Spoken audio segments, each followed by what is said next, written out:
I do. Thank you, Carol. It's been a long day. Unfortunately. He's got it. It's But really if I felt wanted real to- bad. I was looking at her, but. Yeah. We didn't talk about One it. after that, that's the other thing. Oh, I think I got credit for your identity. Carol, it's your baby now. No, I didn't. Since that, and the bond had addressed it, I thought this was a good idea for them to take it back and get it. Oh, yeah. But now I'm permitted my right to do it, and Harold is stopping it, so. I'll show you. You delegate. Welcome, everyone. My name's Clint Angle. I'm chairman of the Strategic and Legacy Management Committee. And I'd like to start out with a general introduction, if we might, and perhaps start with James, if you would, your name and your title and so forth. James Tanner, Time Solution. Ashley Whitaker, Time Solution. Jerry Fleming, Department of Energy. Marilyn Parsons, CAB. Harold Simon, Cap. And Miss Spinelli, with the CAB. I'm actually going to move down there and with you. Rose Hayes, CAB. George Snyder, Cab. Bill Clark with Department of Energy. Rich Olson, DOE. Chrissy Waller, DOE. Larry Powell, Cap. If I have to sit up here. This is not my committee. Doesn't matter. You figured it out. I didn't like sitting over there because I feel like I have my back to everyone. I don't think we finished up here, have we? Mary Weber, resident. Thank you, Mary. SRS. Thank you. Avery Hammett, DOE. Thank you. And back hiding in the door. All right, I guess. And Bob Dorr over here. Yes, Right. I'm sure. Cap. Hey. And what? Oh, and Louis, are you on the, Louis Chavis Cab, only telephone, yes. all right. Welcome, Louis. Good to have you. Thank you. If anybody, I think we still have some seats here at the table. If anybody would like to move up and sit here at the table, we'd be delighted to have you. We get a better view of everything. We've never had anybody take us up in that office.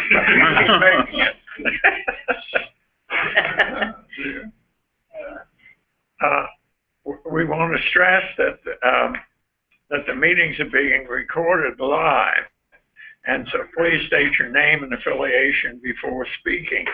Speak loudly if you would and clearly, and be warned that the mics pick up idle chatter.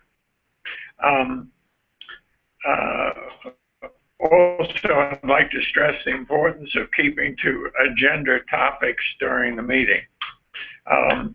There'll be a public comment period where other comments can be heard, and anyone wishing to answer questions or address the CAB must come before the podium over here to speak. This will ensure that the attendees can hear the comments and the questions, and there is no sign-up sheet for the public comment as we do in a full meeting. Now, James, if we could, let's move over these slides. That we know the committee members are Robert Dorr, Vice Chair, George Snyder on my left, James Streeter. What happened to George Streeter? I mean, James Streeter. He hasn't come. Down here. All right. Committee purpose. This committee looks at long-term stewardship, long-term policy planning, and other strategic matters, including issues that cross-cut the work of other CAB committees.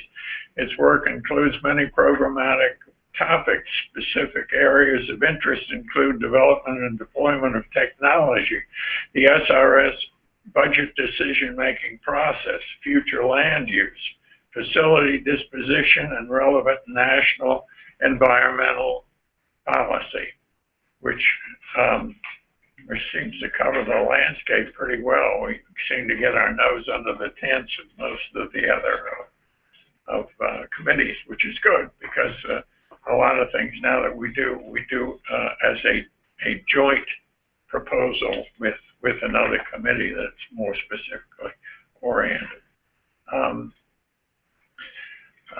Recommendation status, we don't have any open or pending recommendations at this time, but we will have in September, right, Bob? September, we'll have some ideas about supporting labs. Yeah, that'll be coming. We said we'd do that. The next committee meeting is October 21st, 4:30 to 6:20, right here. And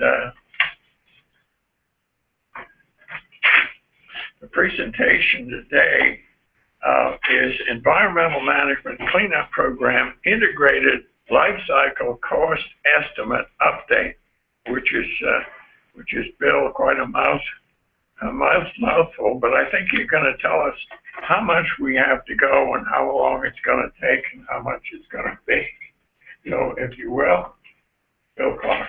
Okay. Good afternoon, everybody. Again, my name is Bill Clark.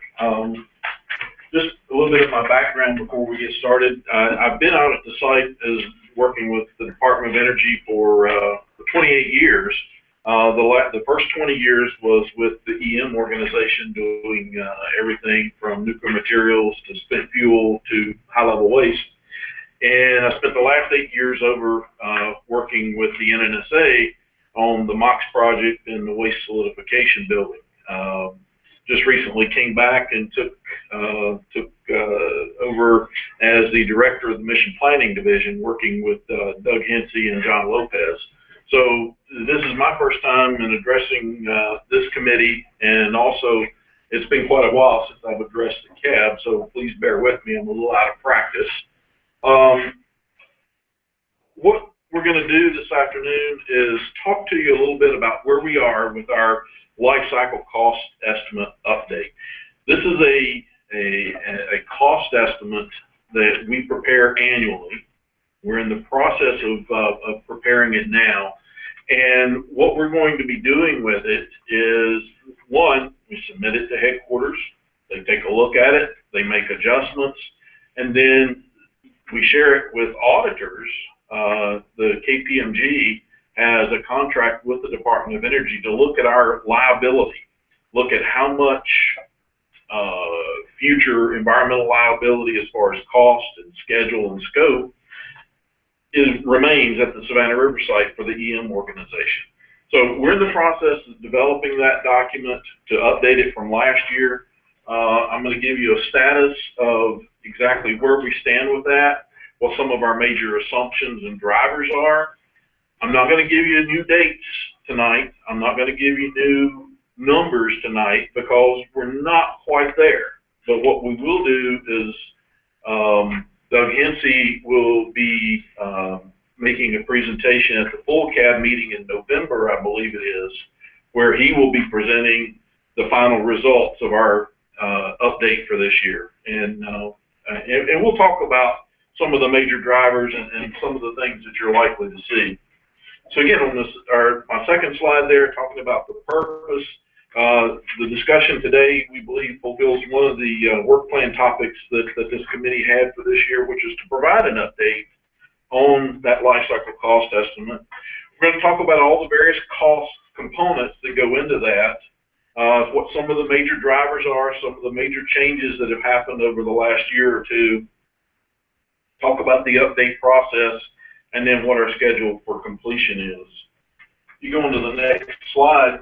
This just kind of lays out for you all of the things that we consider in preparing a life cycle cost estimate. We've got the scope, so the work that we have to do. We've got the schedule that we think we can do it on. We've got a cost component. Cost is certainly a driver because we don't have an unlimited budget. And then, of course, there's risk. We have to balance the risk and the activities that we're undertaking Some of those things are, we may need new technology to complete the cleanup. We may need lots of man hours in a radiological environment. So there are risks that have to be incorporated. There are risks that, for example, that materials may not be available or the mission may not be completed on time. And so all of that comes together into our integrated life cycle cost estimate. Now over here, these are the functional areas that we look at. Under nuclear materials, you have the classic spent nuclear fuel, which somebody told me the other day we're allowed to call it spent nuclear fuel again now instead of used nuclear fuel. I don't know who made that decision, but I'm good with that. Nuclear materials, historically is plutonium and uranium, and then of course there are some cats and dogs that we have at the site as well. From a waste disposition standpoint, we have the solid waste, the low-level solid waste, the true waste that be disposed of at WIP, and the radioactive liquid waste system, which of course is one of the largest components of our life cycle. We also, all of that rolls into our area completion activities, the soil and groundwater remediation, the facility deactivation and decommissioning efforts that can only take place after we finish these missions up here. And then of course we have the site support. Safeguard and security has to be right-sized or is driven by our nuclear material inventories and our threat statement as far as the activities on site. And then finally, our community and regulatory support. So all of those functional areas are included in the overall EM integrated life cycle cost estimate. Next slide.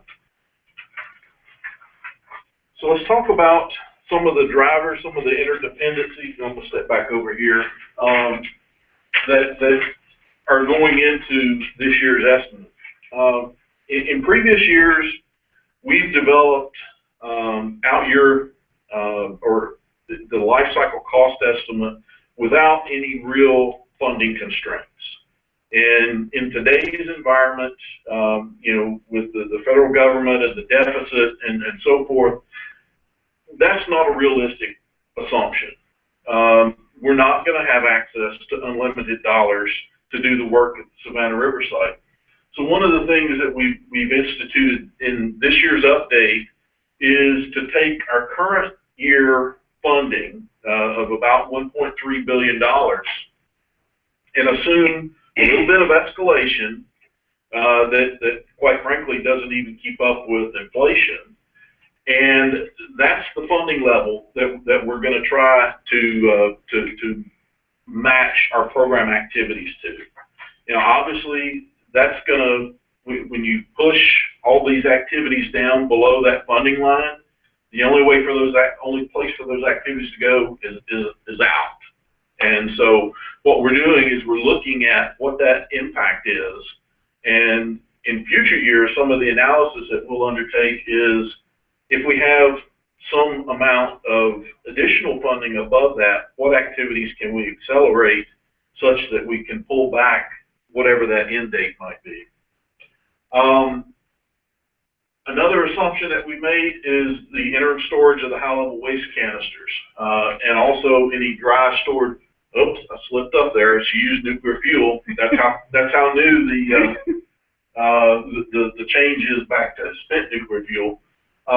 We're assuming that any spent nuclear fuel that doesn't get processed and all of our high-level waste canisters on site will be maintained on site until 2048, when the National Repository will become available per the Blue Ribbon Commission's report, and that we'll begin shipping our fuel, our high-level waste canisters, in 2055.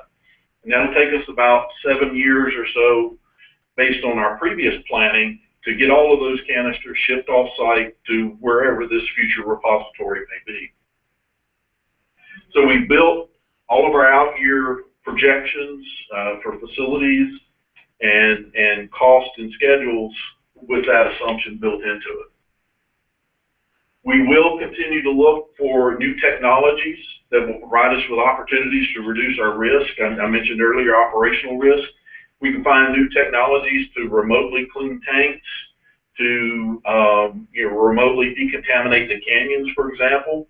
And we'll certainly want to develop those and implement those in an effort to reduce our cost and reduce our risk to the environment or to the employees. The most recent version of the high-level waste system plan, Rev 19, was the basis for all of the high-level waste activities that were in our life cycle cost estimate, and the current salt waste processing facility construction and operation schedule is also incorporated into that update.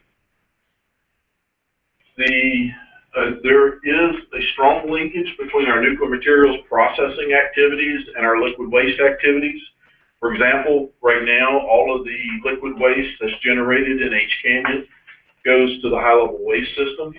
So the activities that the Canyon is planning are integrated with the activities that the high-level waste system is planning to execute, such that all of the waste will eventually make its way through DWPF or through saltstone to its final disposal.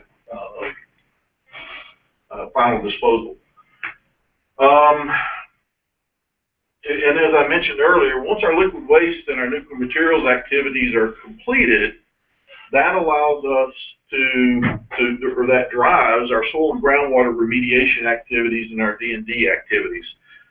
You can't go in and do a whole lot of remediation work, a whole lot of cleanup work, when the majority of the facilities in an area are still being actively operated. So, for example, right now in F area, the F Canyon is shut down. If funding were to allow, we could maybe do some work over there. But in H area, we're going to be processing nuclear materials till the 2020 or a little later than that. We can't do any activities to get those facilities ready for D&D until after the processing activities are completed. And of course, the deactivation and decommissioning activities impact our solid waste activities. So solid waste and the final D&D and soil and groundwater, those are the last things we're going to be doing on site before my grandchildren maybe get finished with the job and everybody goes home. We have also incorporated the newest requirement for the de-ash basin and landfill closure project to include a geosynthetic cap.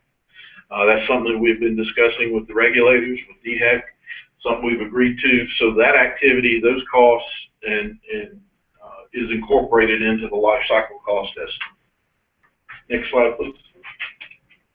Let's talk about just a minute about the estimate itself. It is a point-in-time estimate. It's our best understanding of how much it's going to cost to conduct all of these activities based on what we know today, what we believe those activities will look like into the future. So it's a point-in-time estimate. It's in current year dollars, and the estimate itself has a range on it of -50% plus 100%. So if we say it's going to, just round numbers, $50 billion to finish the work, that actual number could be anywhere between 25 billion and 100 billion. So that's what that range is used for. But typically, lots of folks like to see a point estimate, and so that's what we provide, and that's what we talk about. Our life cycle cost estimate has all of the logic ties built into it.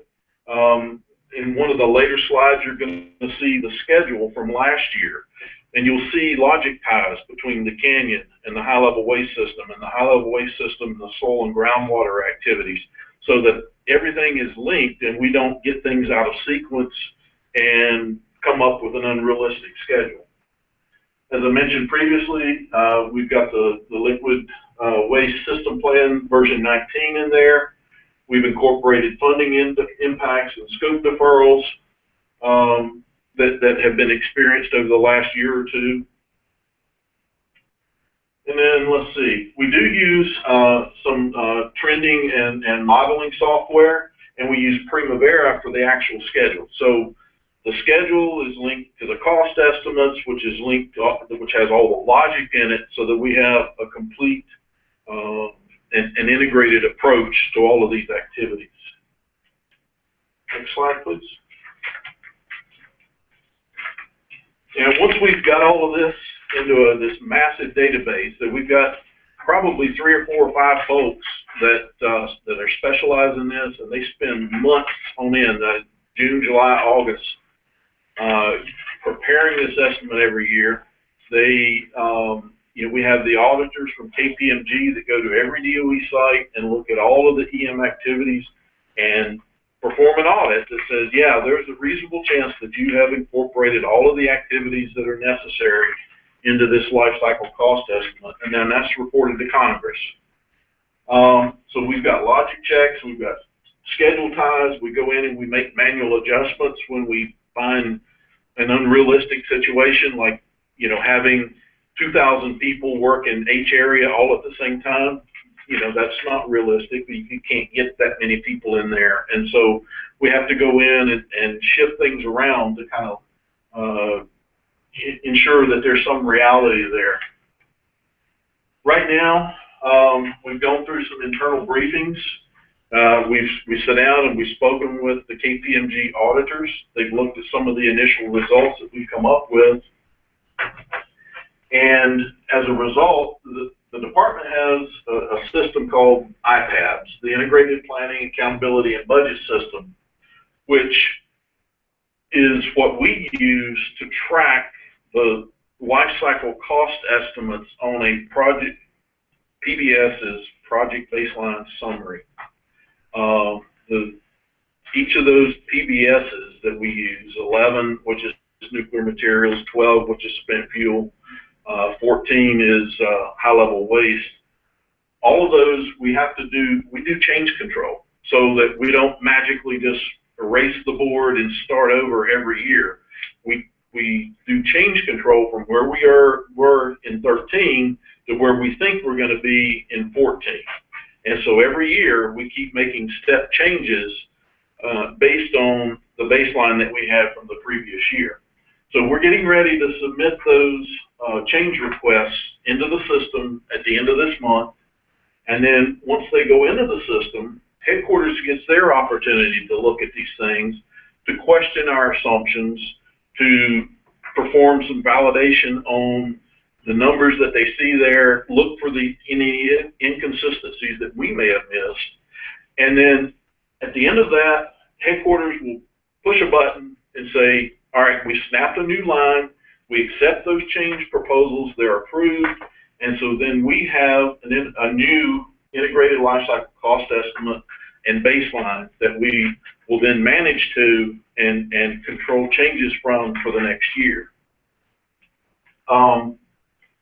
My boss's boss, Doug Hensey, will come back in November, and he will present to the entire Citizens Advisory Board the results of all of this work effort here. And what he's going to tell you is, with funding constraints, the reality is we're not going to be finished in 2042. It's going to be later than that. But that's because there's just physically, it's unrealistic for us to assume unlimited funding. And so if you go to the next slide,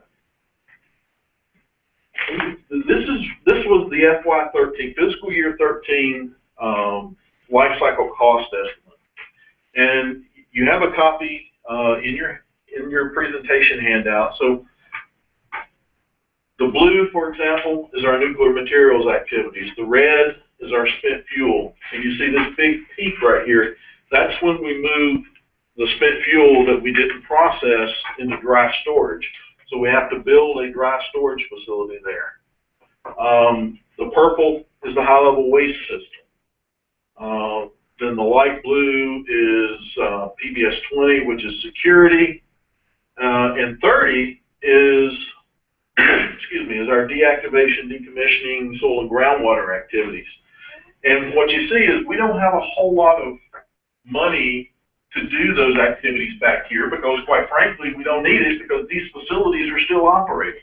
But as soon as these facilities start to go away, what you'll see is we can increase our deactivation and decommissioning activities. So when we push this chart down, this red line here was the steady state, the nominal funding levels that I was talking about, a little over 1.3 billion with some escalation. When you push these things down, these things push out. And so what we're looking at is what are our opportunities to, out here, optimize this orange region so that we can do more things earlier. Right now, the main driver is not funding out here, but it's the availability of facilities. So the quicker we finish the missions with the canyon, with the spent fuel, and then with the high-level waste system, the sooner that we can start spending money on deactivation and decommissioning.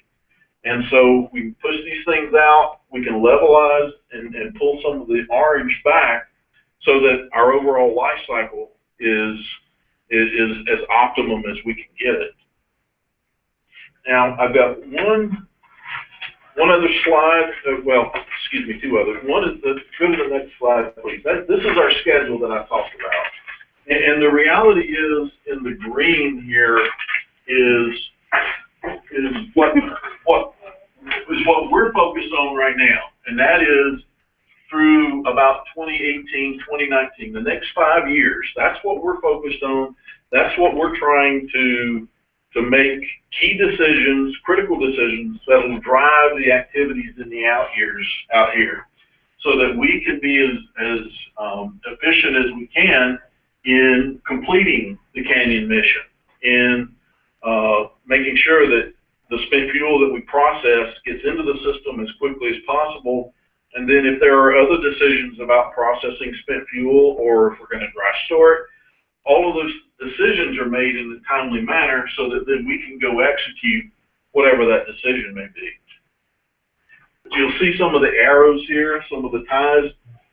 So this is in scheduling language, that's what you call the critical path. So these activities drive the actual end date of the EM mission at the Savannah River site. So when Doug comes to see you guys in November, depending on where it is, maybe I'll sit behind him, maybe I won't. He will bring an updated schedule. He'll bring an updated mountain chart, as we call it, which is the one we just saw. And he'll talk to you about what we've come up with, what the grand total is going to be for finishing the EM mission, what the new dates might be, how far out might they go. You can see that the repository is one of the major drivers because we're going to be babysitting, any dry store spent fuel and high-level waste until the 2050s. At least that's the assumption that we built in. Absent the federal government making a decision to do something else with that material, we need to babysit it until the 2050s when we can then ship it to that repository. Let's see. I think really the only thing I have left is just kind of the summary and one last slide. And again, that's just kind of recapping the fact that this is a point-in-time estimate. This is our best guess, given our understanding of the scope that we see in front of us, the mission that we have today, how much it's going to cost us and how long it's going to take to finish the EM mission at the Savannah River site. We feel like, because this is about the fourth time or so that we've gone through this process in the last few years, that it gives us a pretty high confidence level that we have a good understanding of the scope that's out there. There aren't any undiscovered work activities that we haven't taken account for. There may be little ones here or there, but the major work we've defined it, we've put it on paper, we know what it needs to be. And as things cost today, we've applied those costs and put all of that together such that we are doing our best to fully describe the EM management or environmental management work scope of the site. And it also feeds into the Department of Energy's risk management plan. We have an annual update of our risk management plan that talks about all of these risk activities, how we're going to manage those, and the technologies that we may need. We'll be updating that risk management plan here shortly. In fact, it's in the process of being updated. It's just not finished yet. And then, as I said earlier, it feeds into the environmental liability audit that KPMG does across all of EM's activities and then reports to Congress. So the bottom line, as I said when I first came up here, I don't have the answer for you yet, but I can tell you, when you push that curve down, it's going to push out. And, some of the major drivers that we see is how long it's going to take for a repository to be available such that we can ship the high-level waste canisters and any dry storage spent fuel off of the Savannah River site. So I have larger copies of those last two slides. If anybody's interested in it, I'll put them on the back table back there. There's also the little posters back there, taped to that other TV screen. And I think that's all I have this afternoon. Yes, sir. Harold Simon, CAB. Could we go back to page 7? You mentioned dry storage. Yes. Are you planning, or is there a tentative plan to erect or construct a dry storage should L Basin reach capacity? The plans for L area right now are that, well, first of all, we have made a decision. We have the NEPA coverage to process 1,000 bundles of aluminum clad fuel, those are the ones that need it the most. Up to, excuse me. And 200 HIFER cores. HIFER is the research up at the Oak Ridge National Laboratory. So we have the capability, if we were to assume that we process up to those limits, then the remaining spent nuclear fuel would have to be moved to dry storage for eventual disposal in that repository. And so what you see here is the development of the dry storage facility and then the movement of the material into that.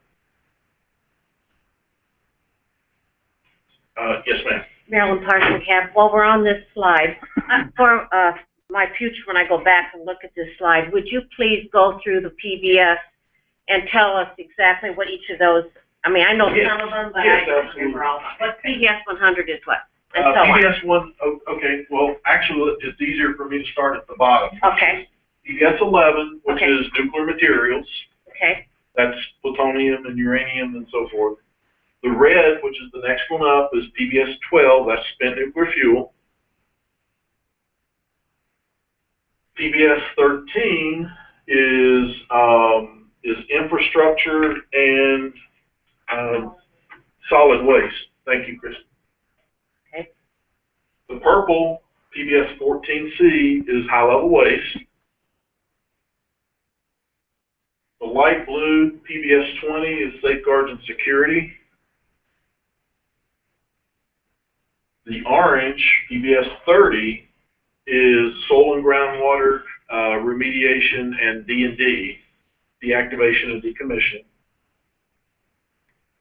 And then finally, it looks like it's a light purple, PBS 100 is stakeholder and community support. Is that regulatory?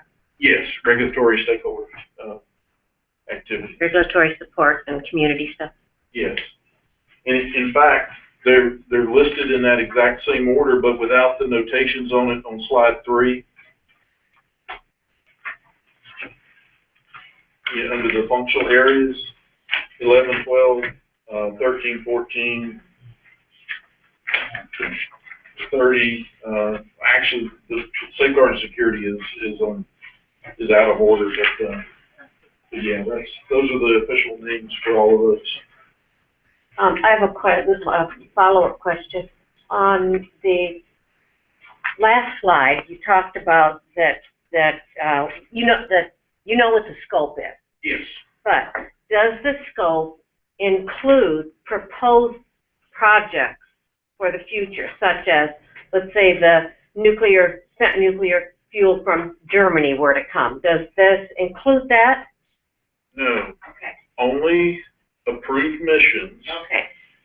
that either have the NEPA or the regulatory, not support, but decisions made for them are included in our life cycle.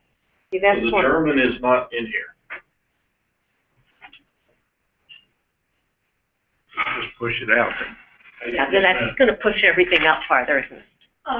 Slide 8. I'm confused.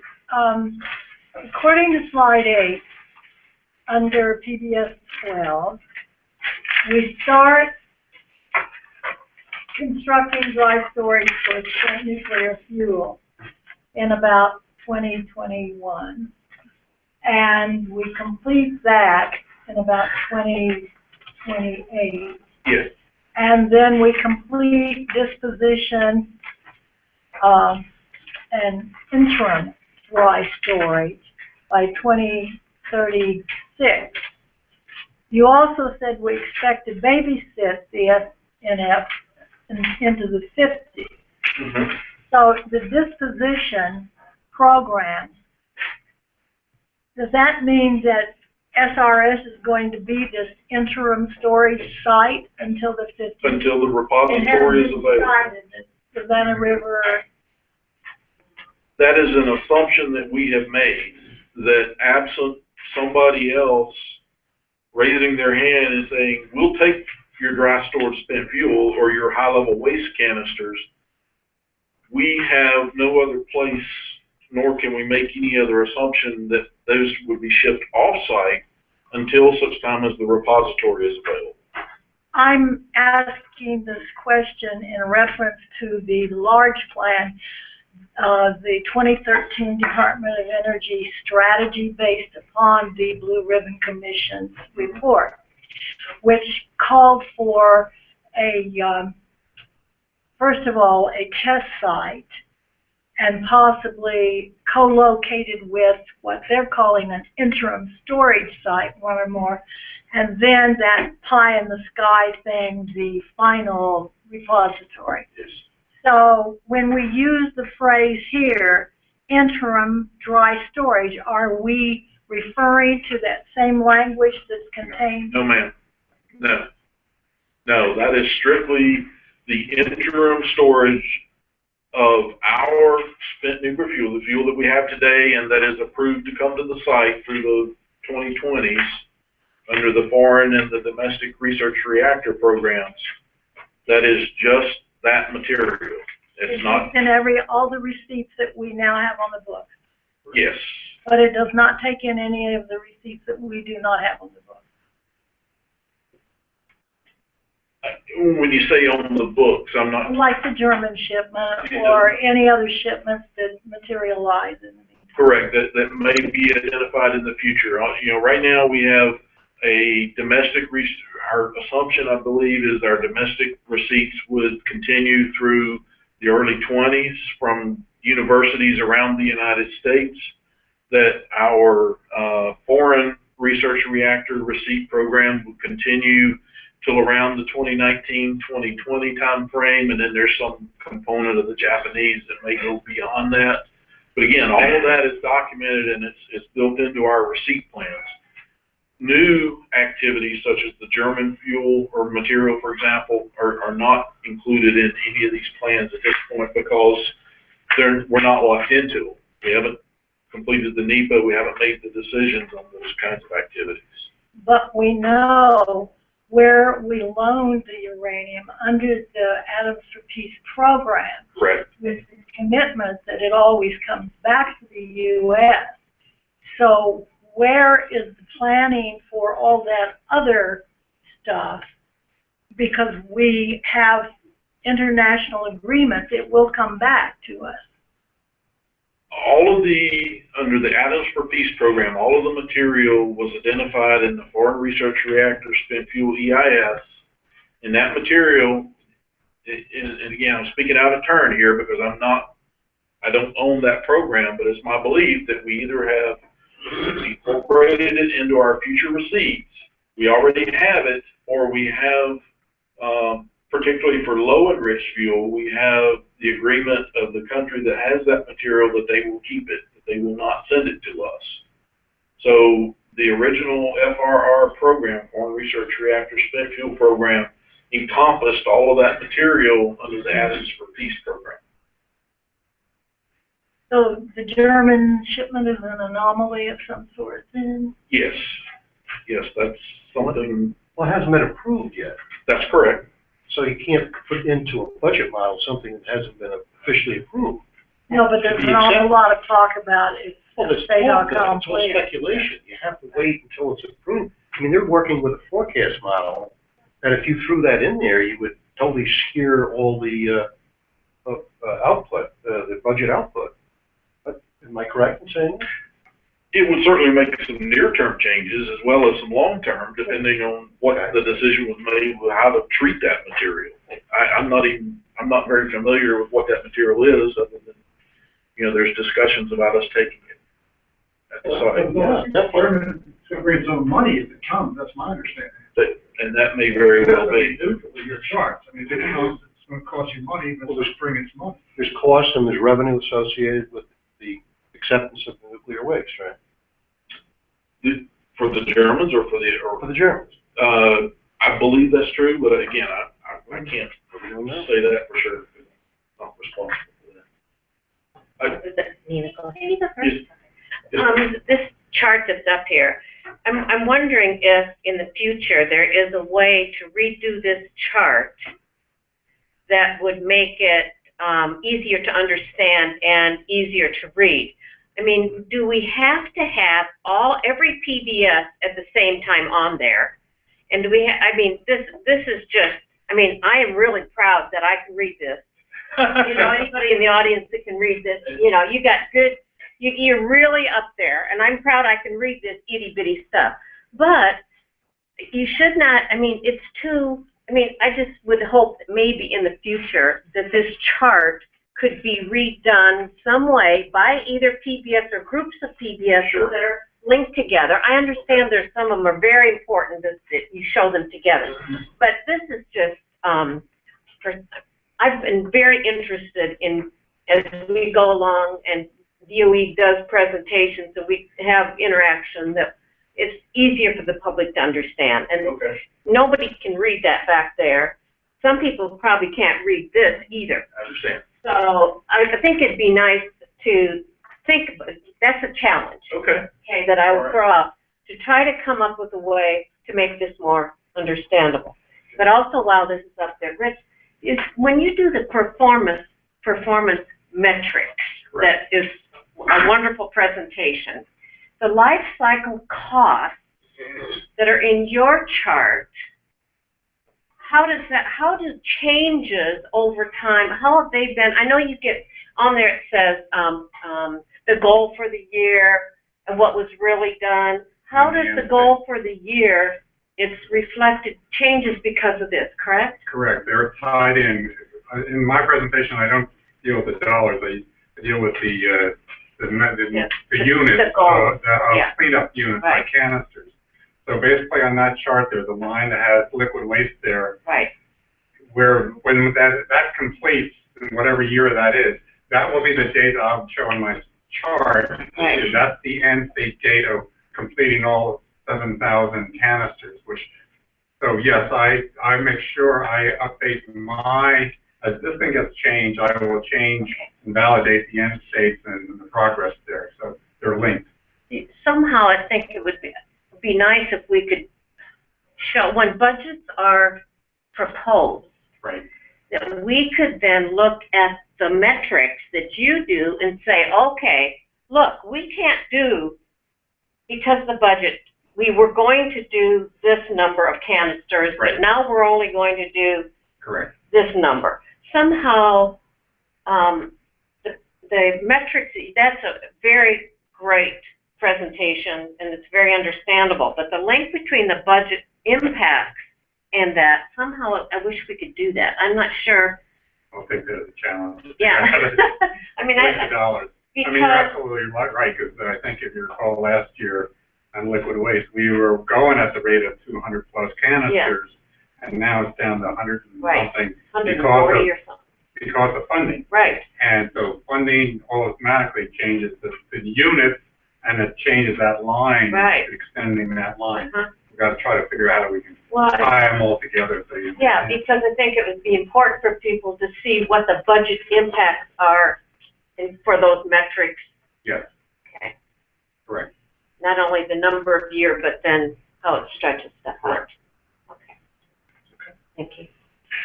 Clint and Cab, on page, I think it was on page 4, you mentioned that there was a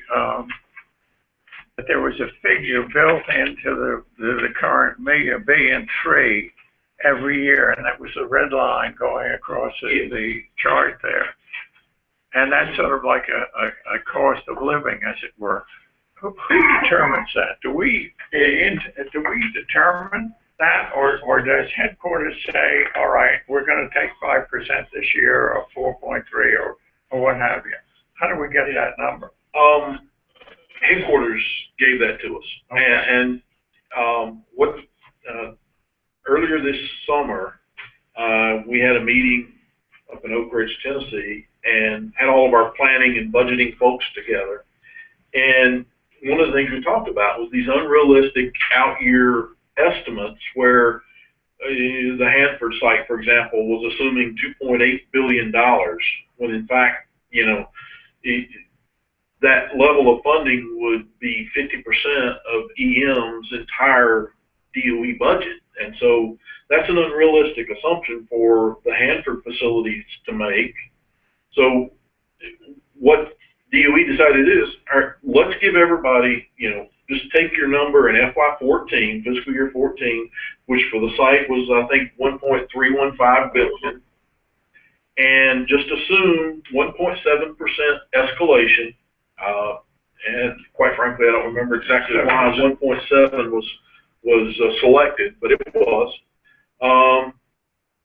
And assume that, and let's see what happens. Let's look at it, and quite frankly, it's going to have significant impacts on our life cycle. It's going to have even more significant impacts on other sites' life cycles. So what we may find out after this year's iteration is level funding is going to have such a major impact on all of EM's activities that somebody in the department needs to talk to somebody in Congress and see if we can't do something a little different. But to provide some amount of realism to our out-year estimates, we chose to incorporate that assumption this year. My other question on that, Bill, was you mentioned that red line doesn't match inflation. If it doesn't match inflation, are we kidding ourselves a little bit? Yes. Okay. Yes.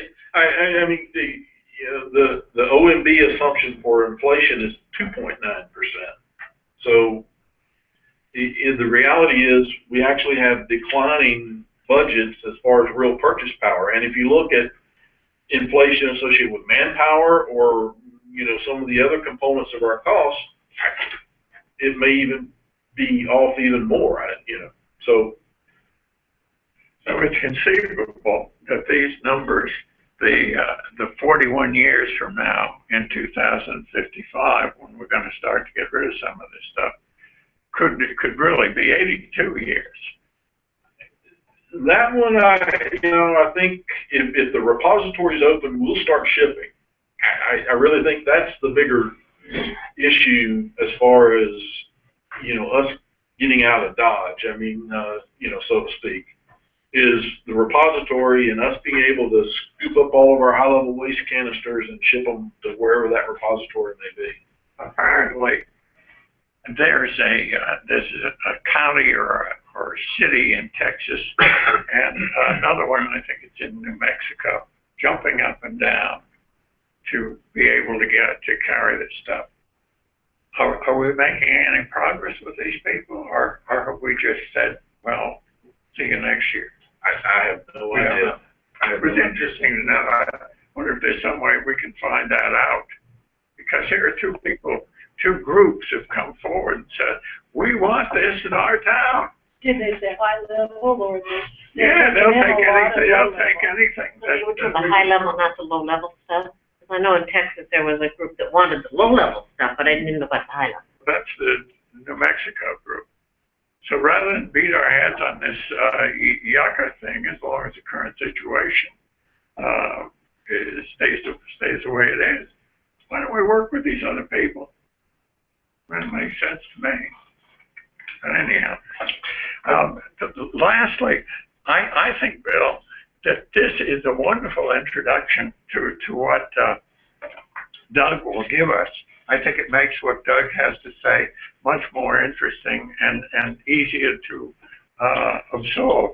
Will a lot of this be in Doug's presentation, or should we ask you back again to give us a little preview?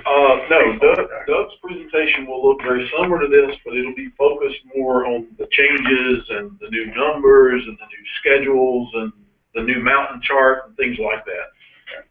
So, I'm gonna let him know that we've set the standard pretty high here. Very useful, and we thank you, sir. Okay, thank you. I have two questions. Go ahead. Young lady right here.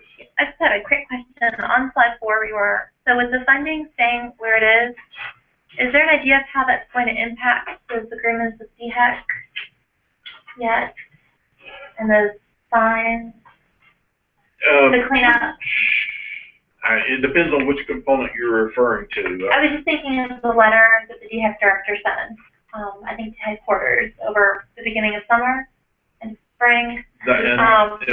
Enforceable deadlines in the federal facility agreement. I think the number was like 15 million or 155 million. It was very high. And so if funding remains at this level, is there an idea of how that's going to affect those agreements at this point? There will be, and again, that's one of the things that Doug will talk about in November, is exactly what impacts this will have from a regulatory standpoint. Poor Doug in November. Yeah. I may not have a job after now that I've set him up for this. We're reaching sort of our time limit here. Bob, did you have something, and then we'll move on? I just wanted, Bob Dorcap, I just had some questions about the software itself. And, okay. I guess how long has environmental management used this modeling software? Is this? It's something that we use specific to the site. All the different DOE sites do this a little bit differently. Primavera is the scheduling software.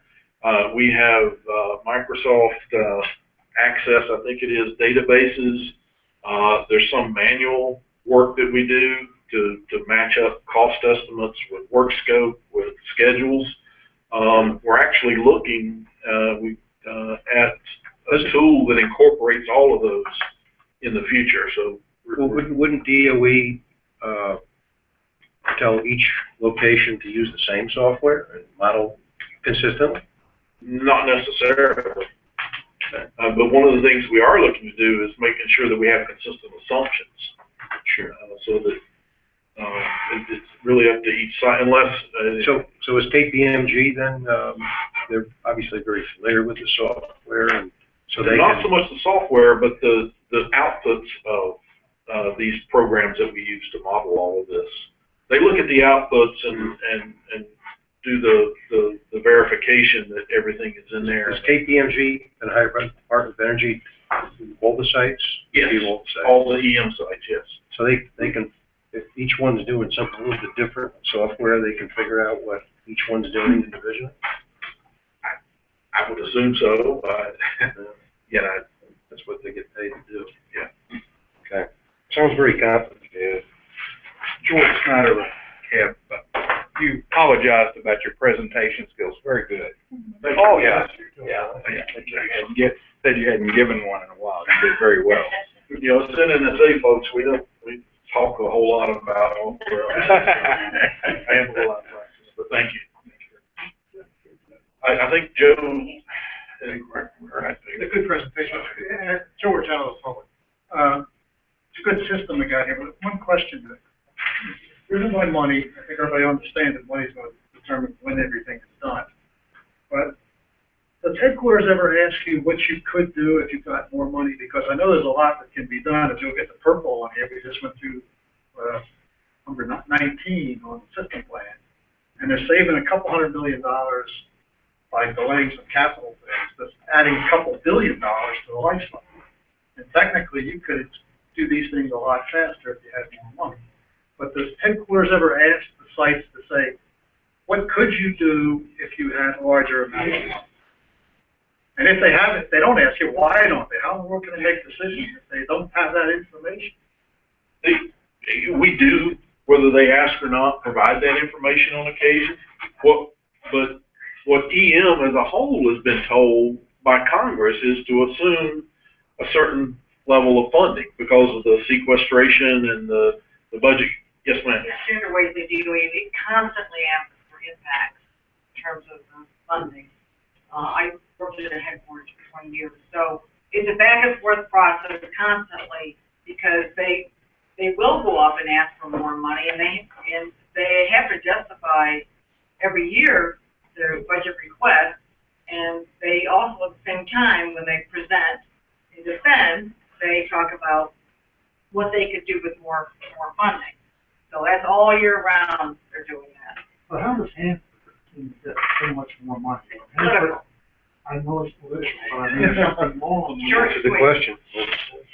And because they have leaking tanks, and so and we don't have the situation they have. No, it's not. The tanks here will leak. They're just under control. No, well, the leaks are in control. They're above. I understand what you're saying. Yeah, but they have a serious problem, and also because the Native Americans fish and live off the Columbia River, and they have these flumes. They're headed towards the river, and they put permeable barriers up to stop.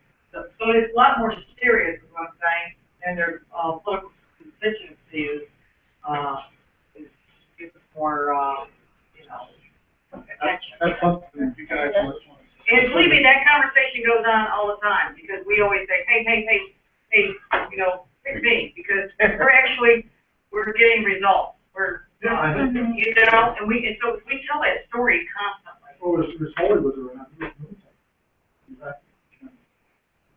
Actually, he just was recently at our site doing a risk evaluation of our operations and vis-a-vis funding.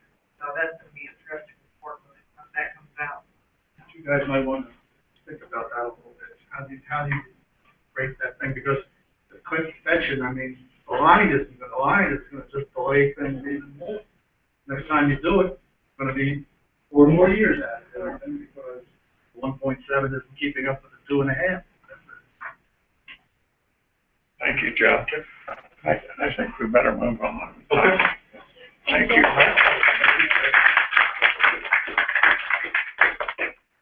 All right, now for some committee discussion on the new generation charter. And Rich, you're not going to do this. We're going to have We're just going to do that. Chris. I'm going to do some other updates after Chrissy. Oh, okay. Will you take over? I am going to be very, very brief because Rich was very kind in giving me some of his time. We have plenty of time. I'm frankly making good on a promise I made you guys about 3 or 4 months ago now. I'm Chrissy Waller. I'm here representing the, as what we called it at the time was the SRS sounding board. We are working on a charter, and we now have a mission statement that I would like to present to you. I'll give you a brief review of what I told you before and what we kind of are doing. We're a what we call a next generation group that was it was brought together through some of the enterprise SRS discussions and some of the Mission Development Council that's been put into place to review some new missions, some potential changes to what we do our current missions. And they brought this group of younger generation, next generation folks in to take a look at what they're doing, and they said they had some, well, basically they had some pretty good advice to these more senior council members. And they realized they liked what they heard, and they said, hey, we might keep these guys around. So we've grown into a group of about, I don't know, 10 or 12 so people. We'd like to get a little bit bigger. Our thought is we'd like to have representation from not just DOE, but also all of the contractors, just at least 1 or 2 members of each of the contract groups that are on site. And what I'll go ahead and read our mission statement. I will tell you that we have morphed into something called agents. And what we've called ourselves is the Advocacy, Growth, Education, and Networking Team for SRS. And our mission statement reads as follows: the mission of Advocacy, Growth, Education, Networking Team for SRS agents is to provide a platform for the next generation workforce at SRS to advocate for the future of SRS. Agents execute its mission through 3 core functions. We influence site decisions and missions, communicate the site mission internally and externally, and we conduct educational outreach. So basically, it's a body that we don't want to just stick with the ESRS missions. We understand that there's communication that's needed both internally at the site and externally to the public. We'd like to play a role in that. We've been supported by, we're hoping to get overall support from the President's Council, which is a group of all the presidents of all the SRS, the site manager, as well as who highly supports this group, but also through all the presidents of the different companies that work out there. So that'll be our overall support, but then we'll work closely with each of the different senior level advisors that we'll have within each of the organizations out there. So we have done some community outreach, some educational outreach already. We've been at the info pods. We have brought on some site speakers. One was Susie Hobbs-Baker. I don't know if any of you actually got to hear her, but she came in and did quite a beautiful presentation on how she morphed into the nuclear world as an artist. And it's a very interesting presentation if you look up her website. But anyway, I have made good on my promise. I've given you my mission statement. I wish I could provide you a charter, but we're just not quite that far along. There's a lot going on. So if you'd like, I can provide you the charter or copy of it when we get it finished. But other than that, if you have any questions, I'd be glad to answer them. Otherwise, I will turn it over to Rich. I have a question. What does ESRS stand for? What does ESRS stand for? It is it's the Enterprise Savannah River Site is the slogan that they've come up with now for all of our new, kind of a new way to do business, faster, better, cheaper, as well as bring on new missions to the site and kind of show the world what we're capable of doing, not just, you know, the nuclear storage that we're so well known for locally, but we have so many other missions going on at the site that they're trying to get that name out there that we're not just a nuclear storage site. We do a lot of other things with the lab and a lot of the other missions that we're researching. Is that an outgrowth of the research park concept? Rich? I'm not sure about the research park concept.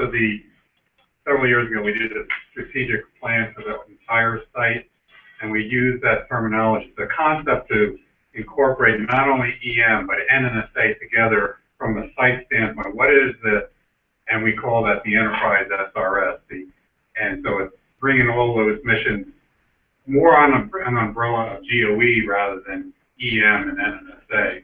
That was the concept. So the strategic plan several years ago was built on that concept, and we coined the terminology Enterprise SRS. Could we have an update on that, where you sit on that now? One of these two, when you have a chance. That'd be great. So, we'd like to hear that. Part of this? It was supposed to be a future project. It's morphed into something bigger than that. And I mean, yeah, I think you're right that early on, the concept of the energy park, you know, but then and when we looked at energy parks and looked at what the capabilities of this site are, which is sort of like nuclear is our basic level of expertise. So, you know, we kind of concentrated on our capabilities of this site. We don't have, I mean, tons of expertise in solar on this site here. Yes, we are doing some work on that in the lab, but this site's real core competency is nuclear energy management and cleanup. Yeah, ESRS has, and I hope I'm not speaking out of turn here, but it's kind of morphed. It had some grand ideas in the beginning, such as the energy park, but then And that was the small modular reactors. Is that still part of this? well, and what it's morphed into is because we've had some setbacks on trying to do things like this, the small modular reactors, but what they have done is they've really tried to focus on our core competencies, and so that we're not reaching out for things that aren't you know, our foundation. You know, we're really good at certain things, like the things that Bill talked about earlier. Those are a lot of that stuff. That's our foundation. That's what we're really good at, cleaning up. So they've started to focus on that and see how we could use that expertise outside of, inside and outside of Savannah River, say. So it's not morphed away from that. It's just focused more on what we do currently in our core capabilities, but it's constantly evolving as well. And that's where our group kind of came in. It was to kind of get another perspective on, is this really a smart idea, or should we focus back on something else? And that's kind of how we ended up in the core competencies and focus. So. Okay, well, I will turn it over to Rich and I will get you guys the charter when we have it available. Thank you. Thank you. Thank you. Terrific.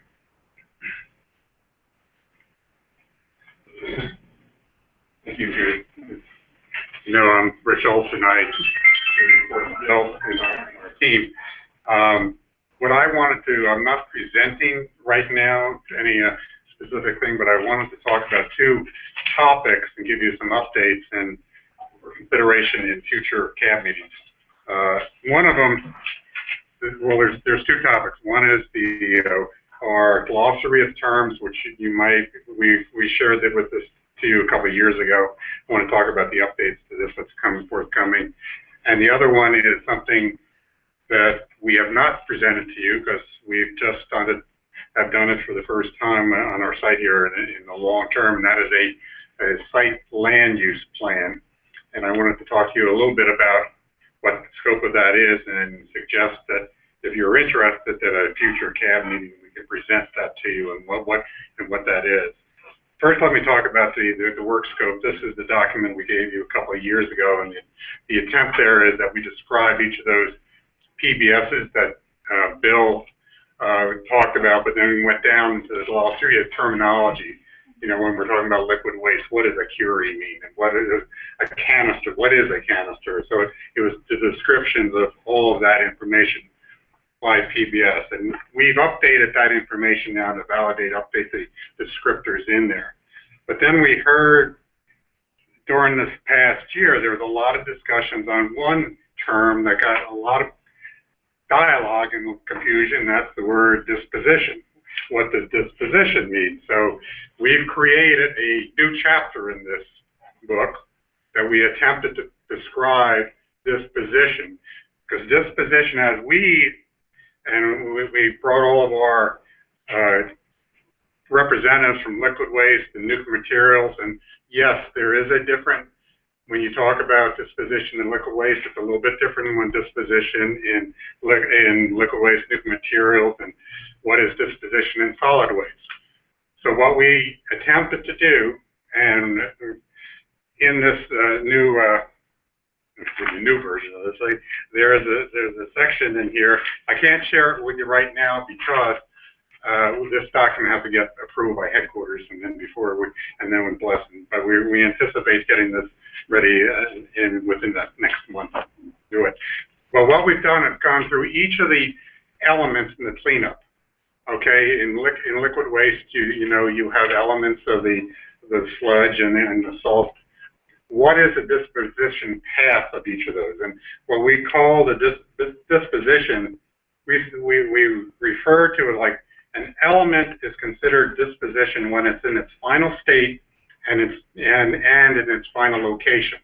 So we went through everything that we have on our site the HEU, the plutonium, and then we said, what is going to be the final physical state of that?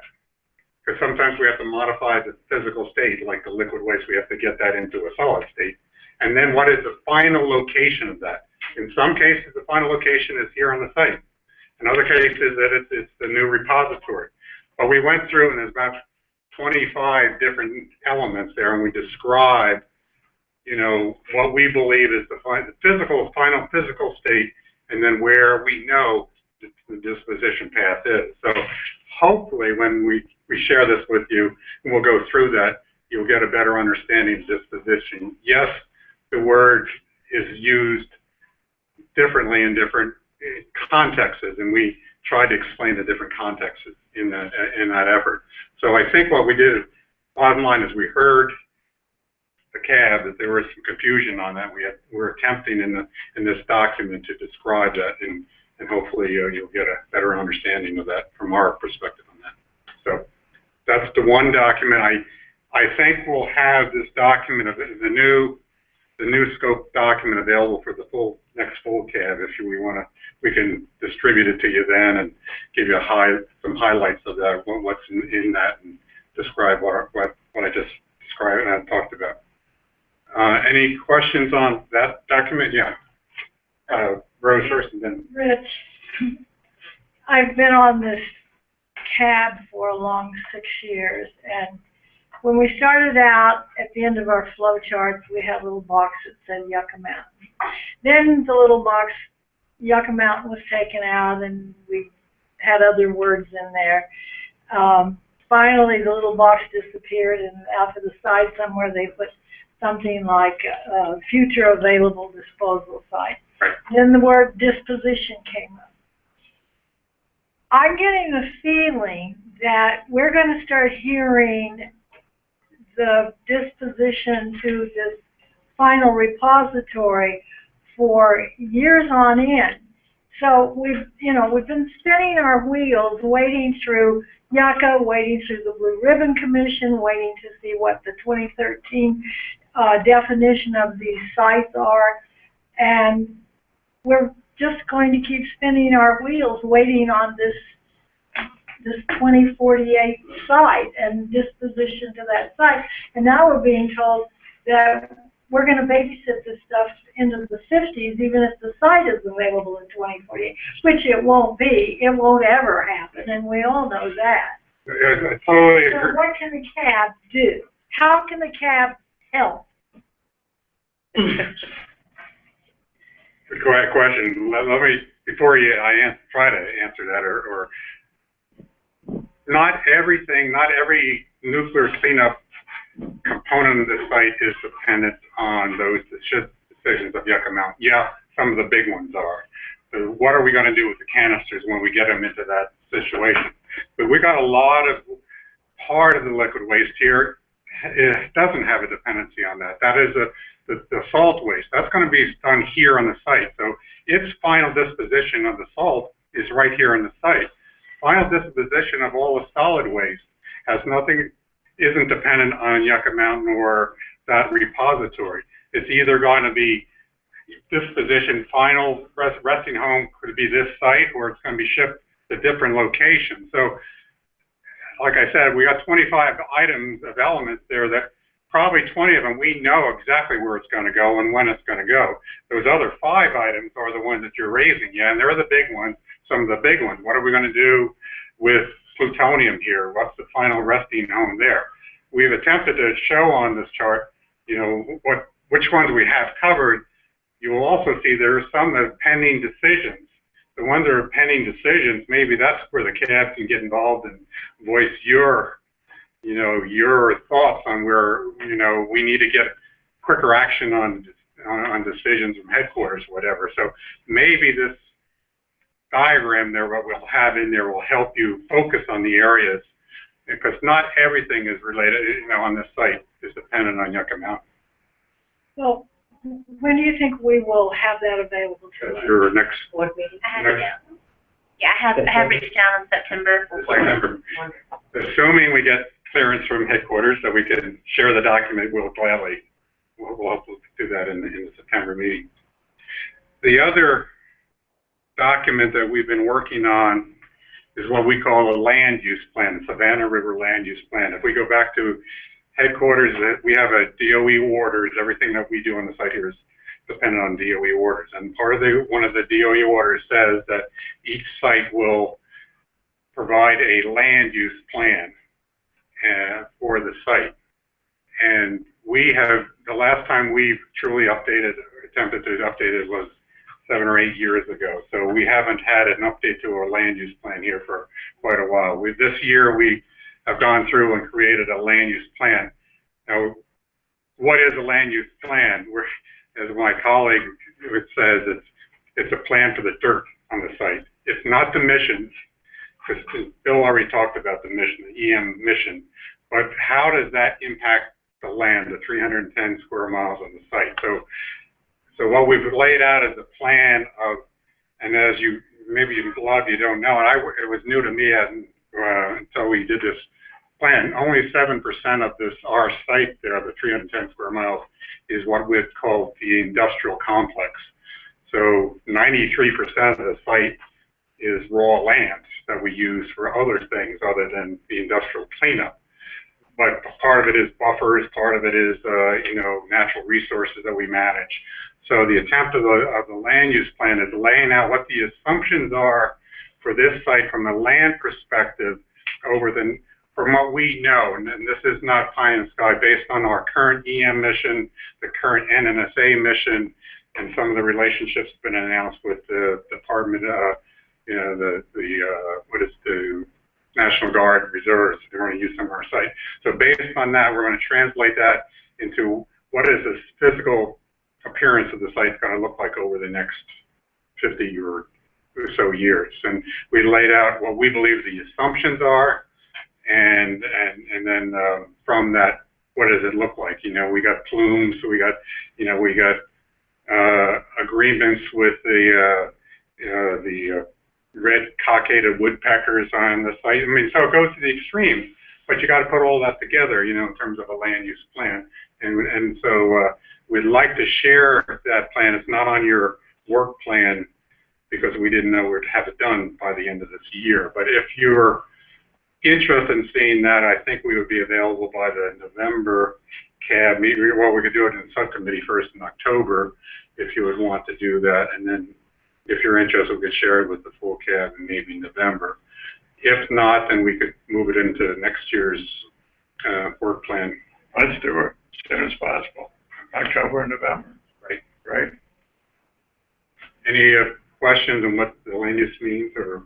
When the glossary terms finish, that to the CAB website. Sure. Can that be on there? I was talking Oh, okay. When the glossary, can you we link have it? that? We have the other one on there right now. Yeah. Is it under? Is there a link, like at all the reference points? Yeah, no. Rich, thank you for your update. We have a recommendation that we are considering in the next committee that asks for just what you've done, which is the liaison to the committee to provide an update each time the committee meets. And thank you so much. You're way ahead of the game. Oh, very good. I just want to put in a plug on the work scope descriptions.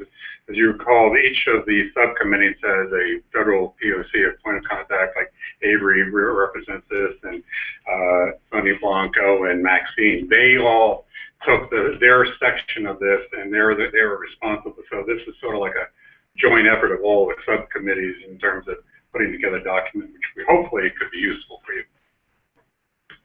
Sounds good. Okay. Excellent. Thank you. Yeah. Thank you.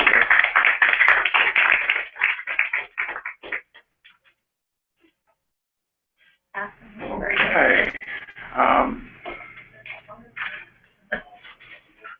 Public comment time. Mr. Chair, before we do that, I have two things I wanted to raise.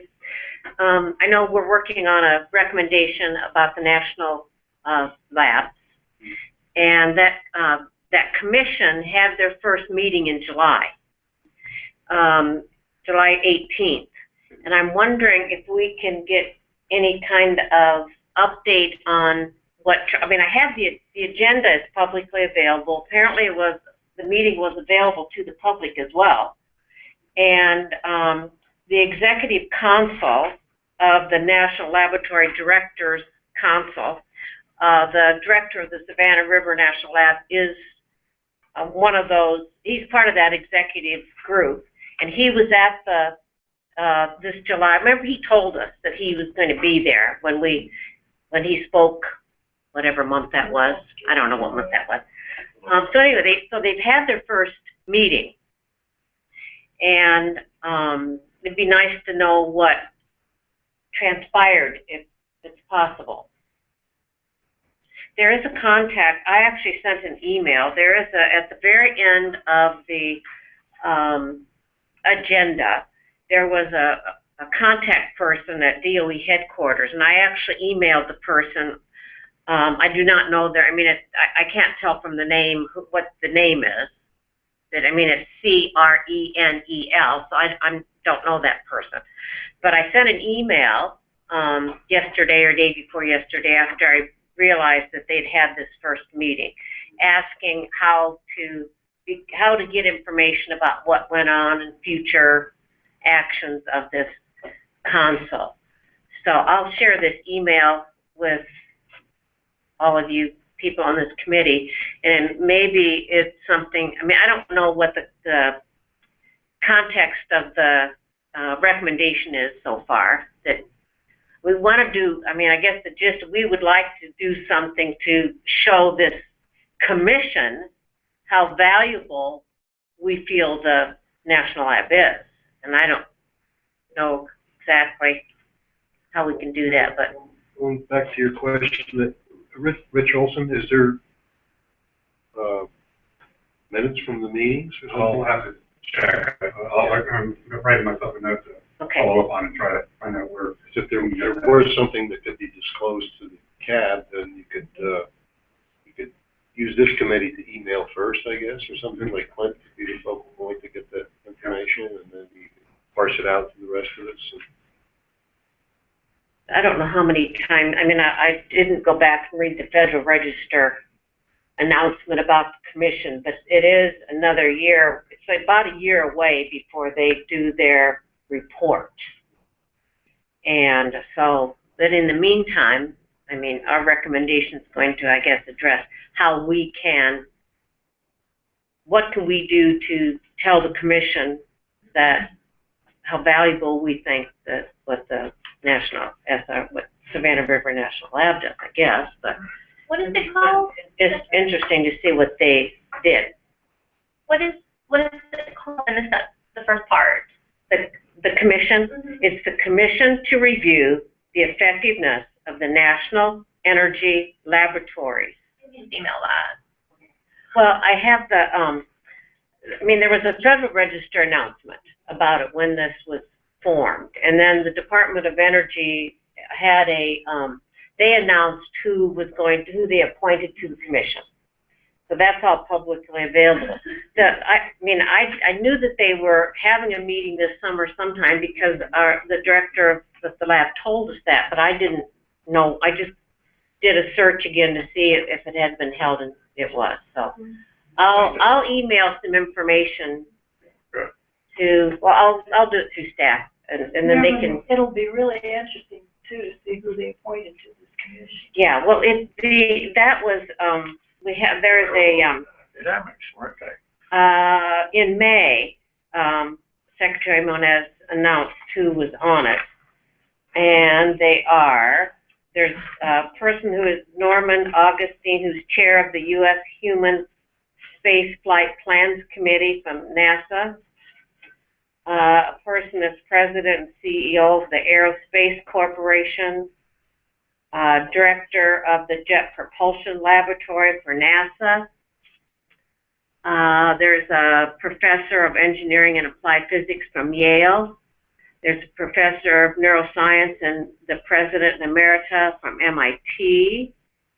President of the Carnegie Institute for Science. And the dean of the Harvard School of Engineering and Applied Sciences. So, I mean, there's some Yeah, so I mean, there are some very, prestigious people on the commission, so, but that was announced in May, so. So if we can get updates, it'd be nice. I was just wondering if the scope of the commission's work includes environmental management issues, because that's what this CAB has to, focus on. Well, I mean, the laboratory is part of the EM. It's our lab here. Our lab here is part of EM, so, Right. yeah. Not all the funds come from EM, but part of it, so it certainly would be within our scope, I guess. Thank you. And the other thing, Kathy Golden, who you all know, met a woman at some event on Hilton Head Island. And I don't know, you know how Kathy is, through the conversation found that Kathy was on the Citizen Advisory Board for the Savannah Riverside. And this lady said, oh my gosh, my family was displaced when the site was built. And so, you know how Kathy, oh, maybe you could come and just do a little, you know, could tell your experiences. And so, Kathy has talked with her, and she has passed the name on to me. She passed the buck, let's put it that way. Kathy has passed the buck to me. And I just wanted to throw this out. Would there be a time, I don't know, this is the sort of the committee that looks at the historical significance and past of the site. And I'm just wondering I just wanted to see what you thought. I mean, would it be something, she would be willing, apparently, after Kathy talked, to come to Beaufort.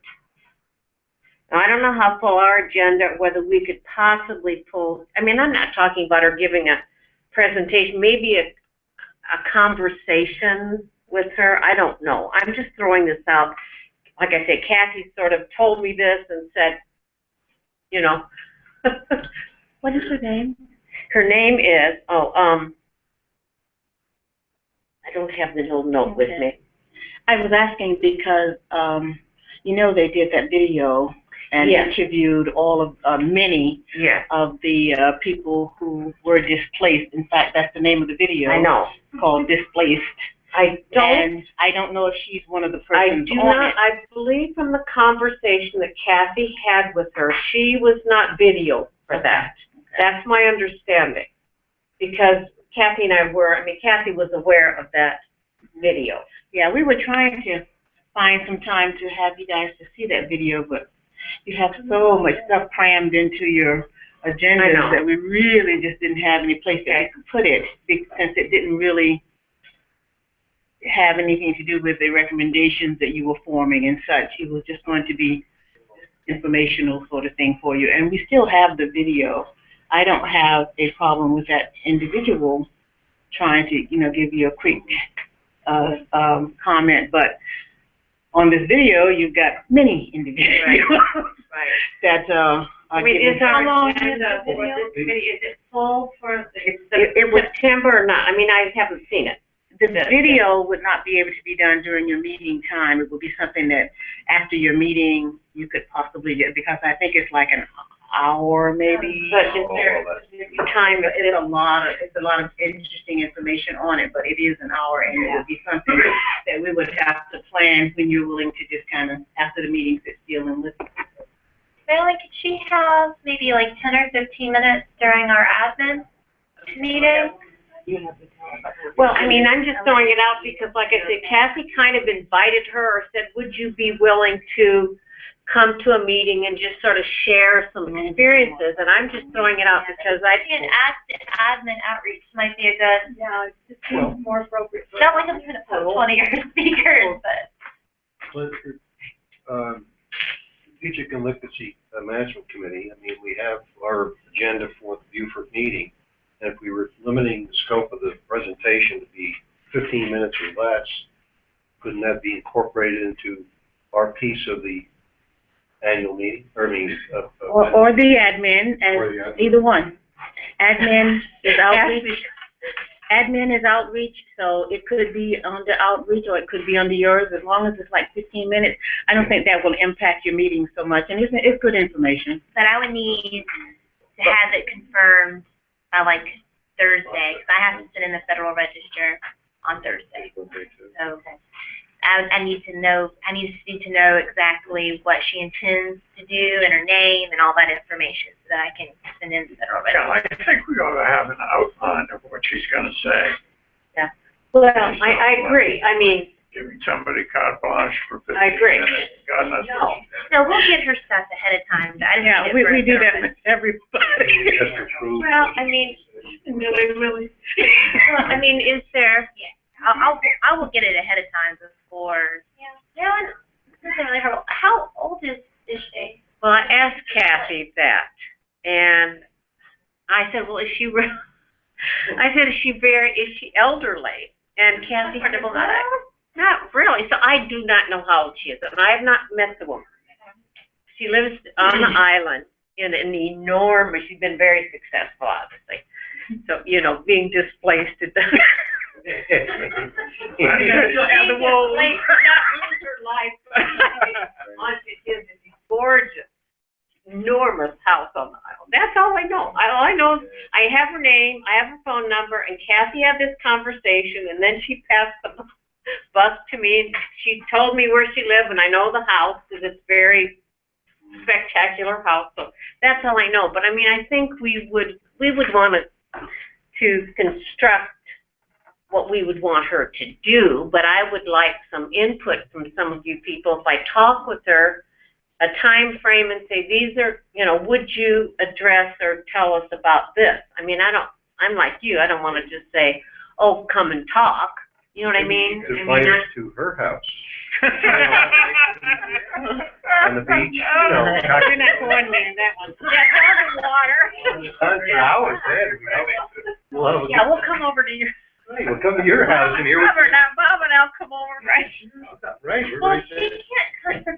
Are we meeting in Charleston next year? No, we're not meeting. We don't know. I don't think so, but I don't know either for sure. Based on everything that's been said, I think probably if you would give the court team the information, just so they can vet it to see what you really talk about, and if it reaches the guidelines that we have, then. And do it. Yeah, that's reasonable. Gotta be quickly. All right, so the action is I should contact her and say. You don't even have to contact her. If you give me your name and number, I'll contact her. Unless you want to contact her. But Okay. there's no need to, Because you're gonna have to refer her over anyway. I'll do it. Well, right, okay, perfect.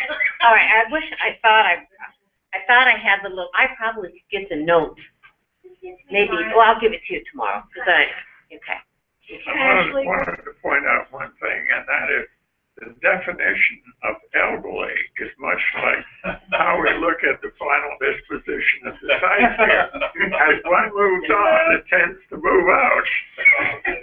Yeah, what elderly is, yeah. Ashley, when you talk to her, since obviously consent-based was not a consideration when they built the site, in some delicate way, could you find out if there was compensation, what the level of compensation was for what happened to these people? If you're really seeking that kind of information, that video has it all. I am. I think we should. I'm thinking you might want to, rather than an individual, you might want to take the time to sit still one afternoon after your meeting and just look at this video. It's really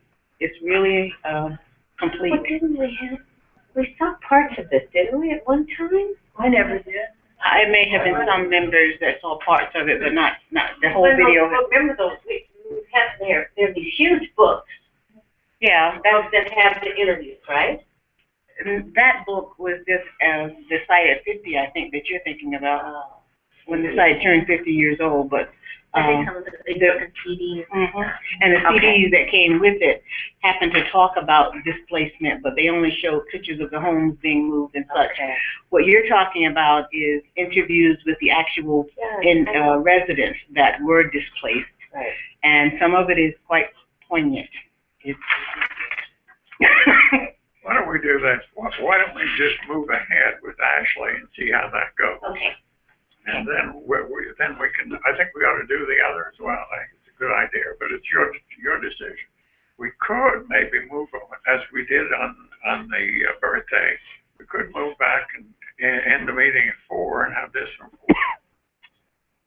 4.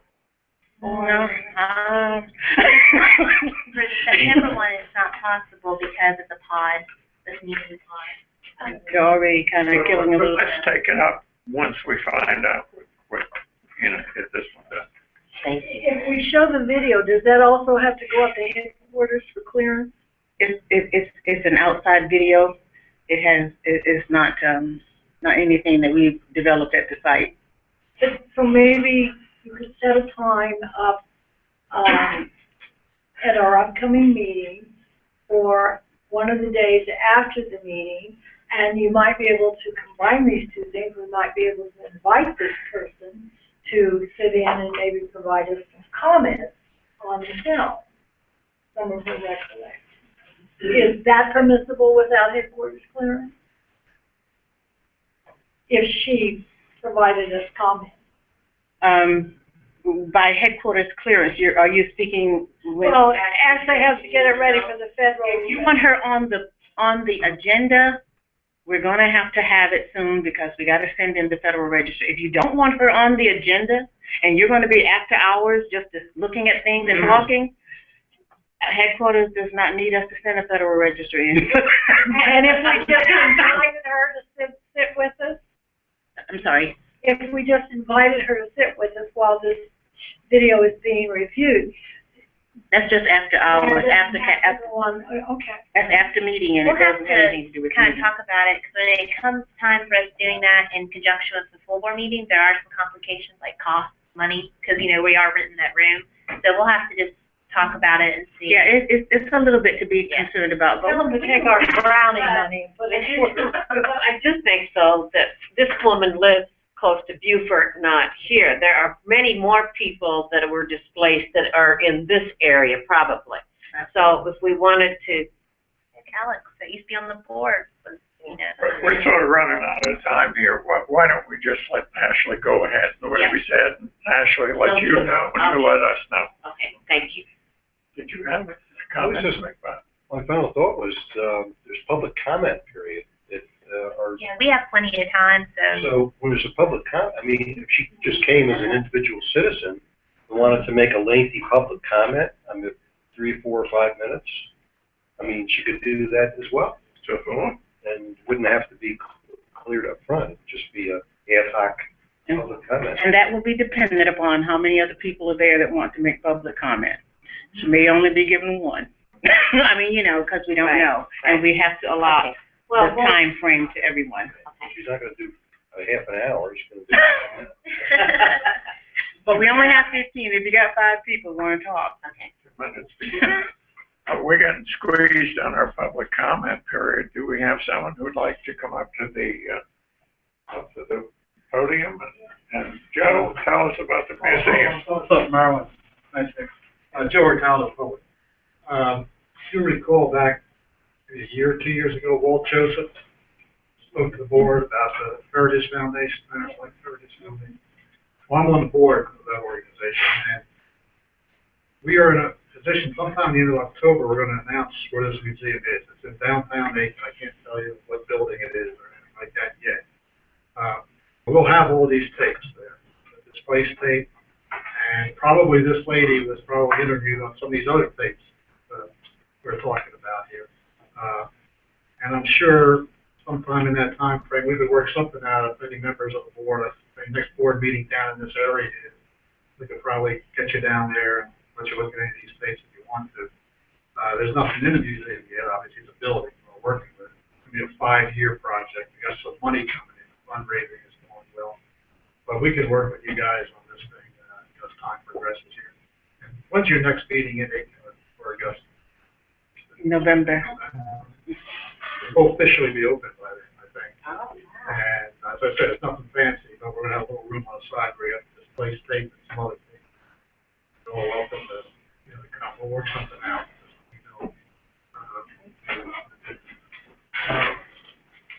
Well, the comment I wanted to make, excuse me, had to do with new missions on the site. I really would encourage the CAP to be very open to new missions. Don't come out against the mission unless you have a real good reason for it. If you have concern, German fuel, for example, in my opinion, the CAP should come out now and take a position one way or the other on that. I mean, if we're going to take a position, I would say, okay, if we want to consider it, here are the things that we are concerned about, where you would recommend German. Any other new mission, because the site, as you're well aware, has a lot of unique capabilities. Try to go into all that right now, because I probably could, but you've heard them time and time again. The site has 10,000 people working there. That translates to 20,000 to 30,000 for the area, depending on the site. It's not a major work project, it has major contributions that they can make to the site. The CAB is going to hear people come up with new things come up, and they're going to be against it. Segment of the population, particularly from downtown Aiken, that just want the site shut down. They want it cleaned up, shut down, and, be a tree farm or something like that. And that's their right. They can come up and say that. You want to listen to them. But keep an open mind on all the new missions. And before you take a hard stance one way or the other, make sure you know what your questions are. Make sure you get those questions addressed to your satisfaction before you take a position. Because, I mean, it is a valuable site. The area depends on it. Thank you. Thank you, Joe. Anything we can do to help this museum out, please call. We're trying to have money, but the government won't give it. That might be a problem with us too. All right, anybody else? Hold on here, as young lady. This is the public comment. Yes, now's the time. We, I totally lost, I'm Betsy Rivard from Georgia Lawn, maybe that's the direction. I'm supposed to stand here? Yeah, that'd be great. I just wanted to comment on the last comment. I think there are plenty of jobs in cleanup, as you probably have heard. I missed the earlier presentation, but there's a lot of cleanup that has to be done. And if German waste is accepted here or any new projects, there's going to be more cleanup. And this thing that I think it goes out to 2042 or something like that. I mean, there is plenty of work for this site. It might be a valuable site, but it's a very messy valuable site. It's got a lot of waste. And I think that the focus of the CAB should be cleaning it up, because it is full of waste.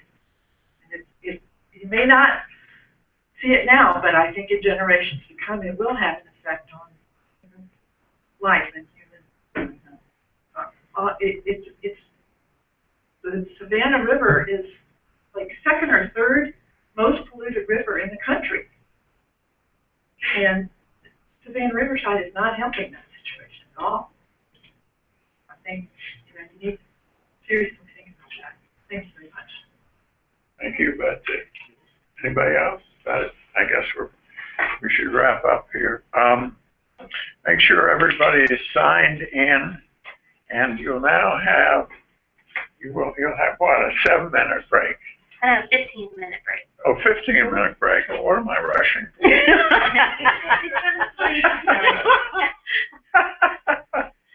I want to thank all the presenters. I think you all did a great job, and it was a real good meeting, and I'm pleased that I could be here. Oh, I like the car. Thank you all. Marilyn? Yeah. I got to run home. Yeah, gave me a bottle. I have to run home.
That's fine.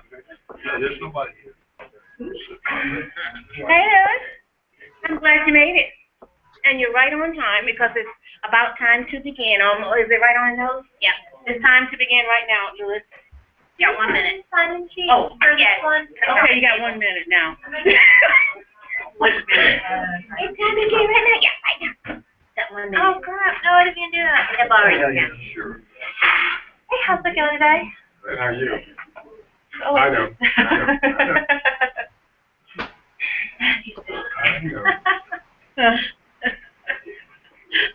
Okay, go first. So then you thought more about before? In fact, I sent something out to you guys. I did, I saw that part. We didn't know if it would be better to wait until we were all in person and talk about it. Yeah, we could sit down and.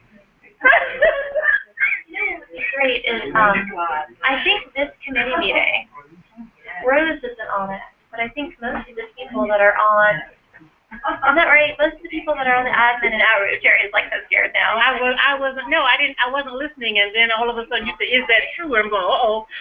Jerry, is it true? Aren't most of the admin outreach people on this committee as well? I haven't correlated them that way. No, I don't know. The admin outreach committee, aren't most of the members of that committee on either this committee or the one that met right before strategic legacy management? Because I'm wondering, like, if we don't, is it waste management?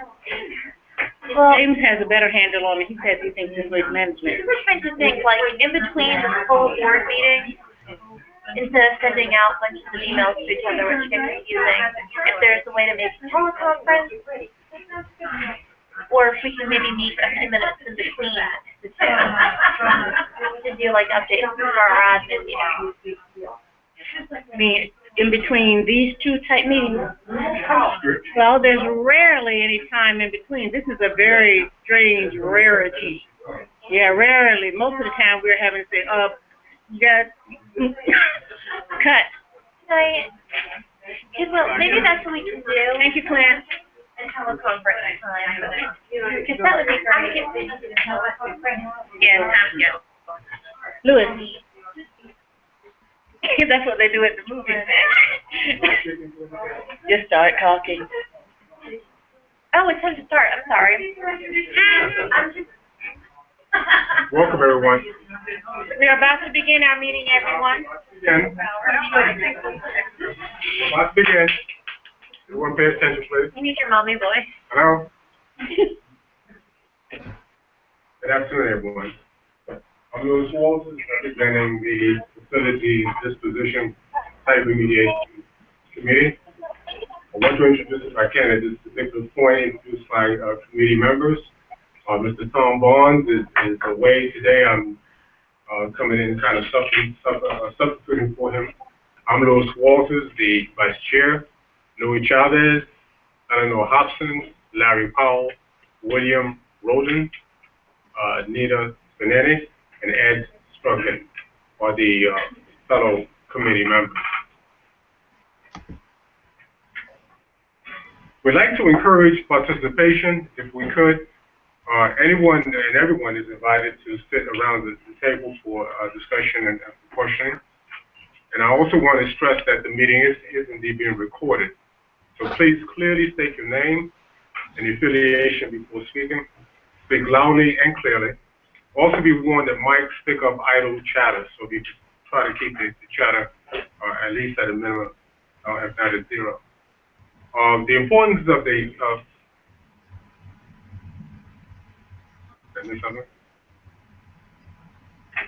also, let me also state that it would be a public comment period where other comments can be heard. Anyone wishing to answer questions or address the CF must come up to the podium to speak. This will ensure that the online attendees can hear the comments or questions. There is no public comment sign-up sheet. The committee's purpose, the Facilities Disposition and Site Remediation Committee's purpose, is to address the remediation of the soil, groundwater, and surface water. The committee deals with issues related to the Federal Facility Agreement, FFA, risk management, the regulatory process, and other cost-cutting issues pertaining to environmental restoration. The committee also follows deactivation and decommissioning, D+D, actions taken to reduce risk and costs following shutdown of access, industrial, radioactive, and nuclear facilities.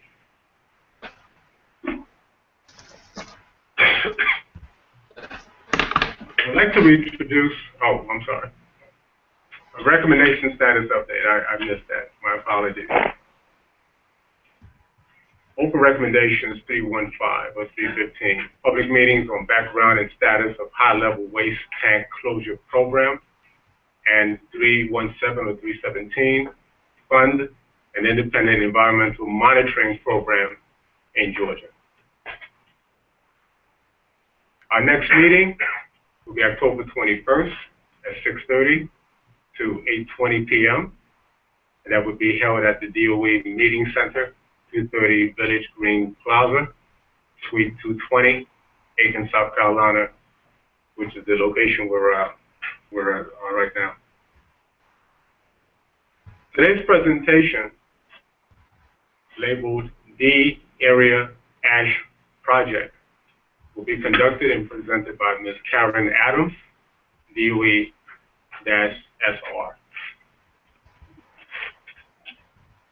Okay, you're on. Welcome. Would you like the power, or do you want James to have the power? Usually I forget. Okay. We'll let James do it. Have the power. Oh, tell you how. James, you gotta tell you.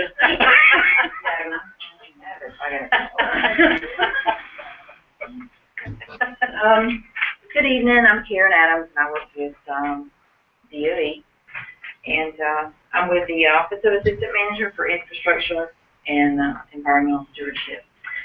And I'm going to talk with you about the D Area Ash Project. And my presentation wasn't in the work plan. I was requested to give this presentation by the committee, and so I'm going to do that this evening, or try my best to anyway, and basically just give you an overview of what our planned activities are for remediation of these facilities.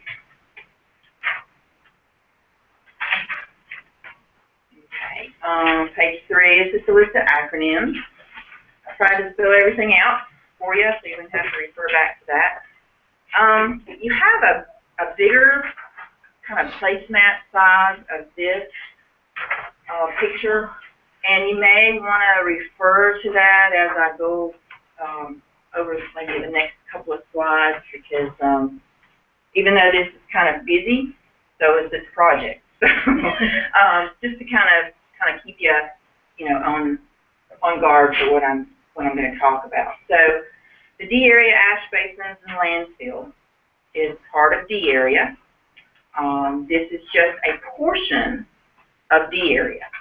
We've addressed some other waste sites in D Area in the past, and we're just continuing on with that, with the closure of these facilities. So if you take a look, in the orange is facilities that we have already closed. 488D is an ash landfill. It was, the closure was completed in 2007. and we closed it with a geosynthetic cap. And then you'll also see 488B coal pile runoff basin, which during recovery, ARRA, we closed the northern 25% of that basin, and that was with a soil cover. So what are we doing this time? So you'll see 488 1D, 488 2D, 488 4D, and then the remainder of the coal pile runoff basin. Included in these closure, or in this closure, is the inlet basin, which is the inlet basins which are associated with 488 1D. And also, what I failed to mention in my presentation, also included in this closure is the sluice line that comes from the powerhouse to the inlet basin. That's basically a water slurry of the ash that came from the powerhouse. So these facilities are all ash facilities. They supported operations of the coal-fired powerhouse when it was in operation. And so if we go to the next slide, and you, like I said, you may want to just kind of refer to the placemat there. But all these facilities supported the powerhouse when it was in operation. It was shut down in April 2012. It's important to mention that the facilities are under South Carolina state permit. The ash basins, 488 2D and 1D, have industrial wastewater and construction permits. The landfill, the ash landfill, is permitted under a Class 2 solid waste landfill permit. What's important about these permits is that closure of these facilities for these permits are within 180 days. I have here of powerhouse shutdown, but it's basically 180 days after the last receipt of waste to the landfill. Now that is going to be September of this year. That's really not the important part. The important part is 180 days is 6 months. I got 86.5 acres to close. That wasn't going to happen. Okay? Funding also was not available to make that happen in 6 months. So we knew we had to go to the regulators and negotiate an extended schedule. So that's when we went in 2011. We met with the EPA in the state of South Carolina and negotiated a schedule, basically, that extended the closure of these basins from 6 months to 5 years. Now, 5 years is still a streamlined process, okay? But it helped us with our funding and then also the construction. I mean, for us to close 86.5 acres, I believe it is, if you add up all the acreages, you know, that was pretty much impossible for us to do. So, and they agreed. So we're going to officially start October 1st of this year. We're going to try to beat that date, and I've got that a little bit later in the presentation. But the regulators have been working with us on this project, and the next thing they allowed us to do on page 6 is we're going to implement a series of removal actions, which is that streamlined process that I mentioned a couple minutes ago. It's streamlined administratively, so we're going to get out to the field quicker. So we're going to be doing removal actions. The public has a chance to participate as well, just like they do under the remedial action process. The public also has an opportunity to participate in this process as well. So if you look at the basins again, I've got some measurements there, how big these units are. I can tell you how many acres they are. I don't know if that's going to mean anything to you. But most people that come out and see the basins for the first time don't realize how big they are. And so just to give you an idea, if I can find my acreage here, the 488 2D, which is the one that looks like a nice green pond there, is 15 acres. 488 4D, which is the landfill, is 17 acres. 488 1D is 40 acres. That's the one with trees in it. There's ash under those trees, and there's ash under that water. And then 489D coal power runoff basin is 14.5 acres. So pretty good size project. On page 7, a little bit more metrics to make you kind of get your kind of head wrapped around the size of this project. And also the cost. I haven't got to that yet on the next slide. But the amount of soil that will need to be brought in to close these basins, 25,570 ton truckloads. Okay, so 277,000 cubic yards of soil. I'll go back and tell you what we're going to do with these. I've kind of skipped over that, but I'll go back and tell you what we're going to do with each of these basins. Ash and contaminated soil that we're going to be, kind of pushing around and consolidating. 22,900 dump truckloads. And then the geosynthetic material that we're going to be used is a little bit over 2 million square feet of geosynthetic material. So kind of breeze past what we're going to be doing with the different sites, but for the different facilities. So on page 6, I'm going to make you turn back a little bit if you want. And then there again, refer to that placemat again so you'll know which facilities I'm talking about. So for the 488 2D ash basin, and that's the real pretty one with the water in the middle, we have pretty much completed, we're real close, I'll just say that, to dewatering the basin. So after we dewater the basin, we're going to excavate the ash and it'll go into the landfill. That's part of this closure project. We're going to close this basin, which kind of to some doesn't maybe make sense, but we're going to leave it open. So we basically have to clean the ash out. We'll do confirmation sampling to make sure it's clean. And then the structure will be it'll collect rainwater. It'll be a detention structure. It won't be able to hold water. We'll have to get rid of the water as it is, but we have to manage that water during construction and also after construction. So that basin will remain open, but it will be clean. The 488 4D ash landfill will receive a geosynthetic cap. And there's some pictures in the back of the presentation that shows you what a geosynthetic cap looks like. So we'll get to those in a little bit. Along with the closure of 488 2D and 488 4D, we're going to try to do the sluice line removal.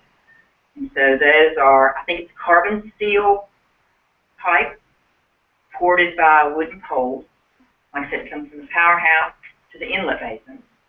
And so we're going to remove those, and the pipe's going to go to the Three Rivers landfill, and the wooden supports are going to go to the C&D landfill on site. So for 488 1D, which is the big basin with trees in it, the east end of that basin is going to receive, we're going to cut down the trees, chip them up, and the east end of that basin is going to be covered with a geosynthetic cap.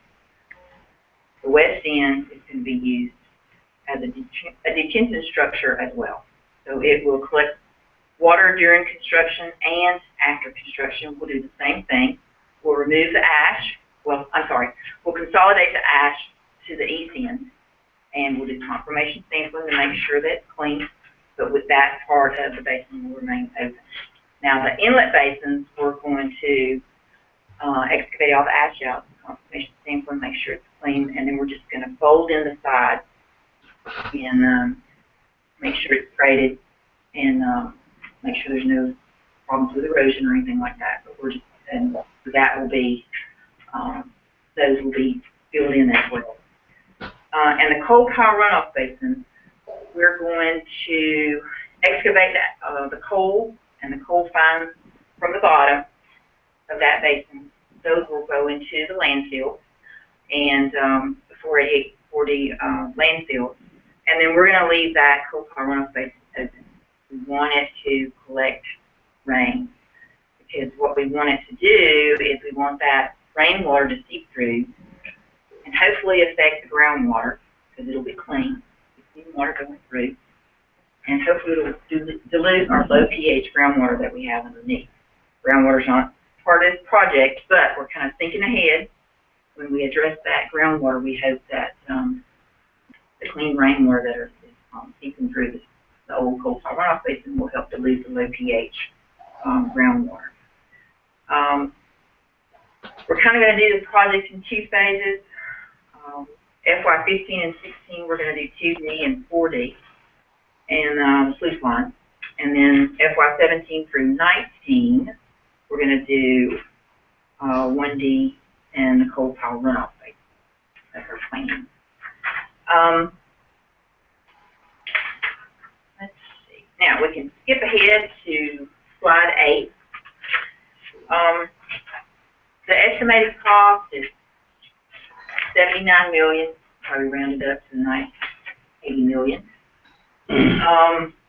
That's why I kind of gave you the details of how big it was, because people were like, at work, they were like, well, you probably need to explain where all that money's going. I was like, yeah, I guess so. They haven't seen how big it is and how much ash is out there and how much we're going to have to manage.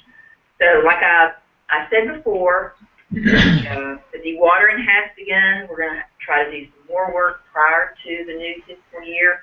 Our FFA milestone start date is October 1st. We're going to try to beat that. And then our completion date is in the field. Mechanical completion of work in the field is the middle of 2019.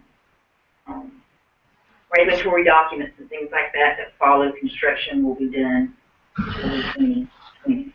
But work in the field will be done in 2019. Is what we've got scheduled.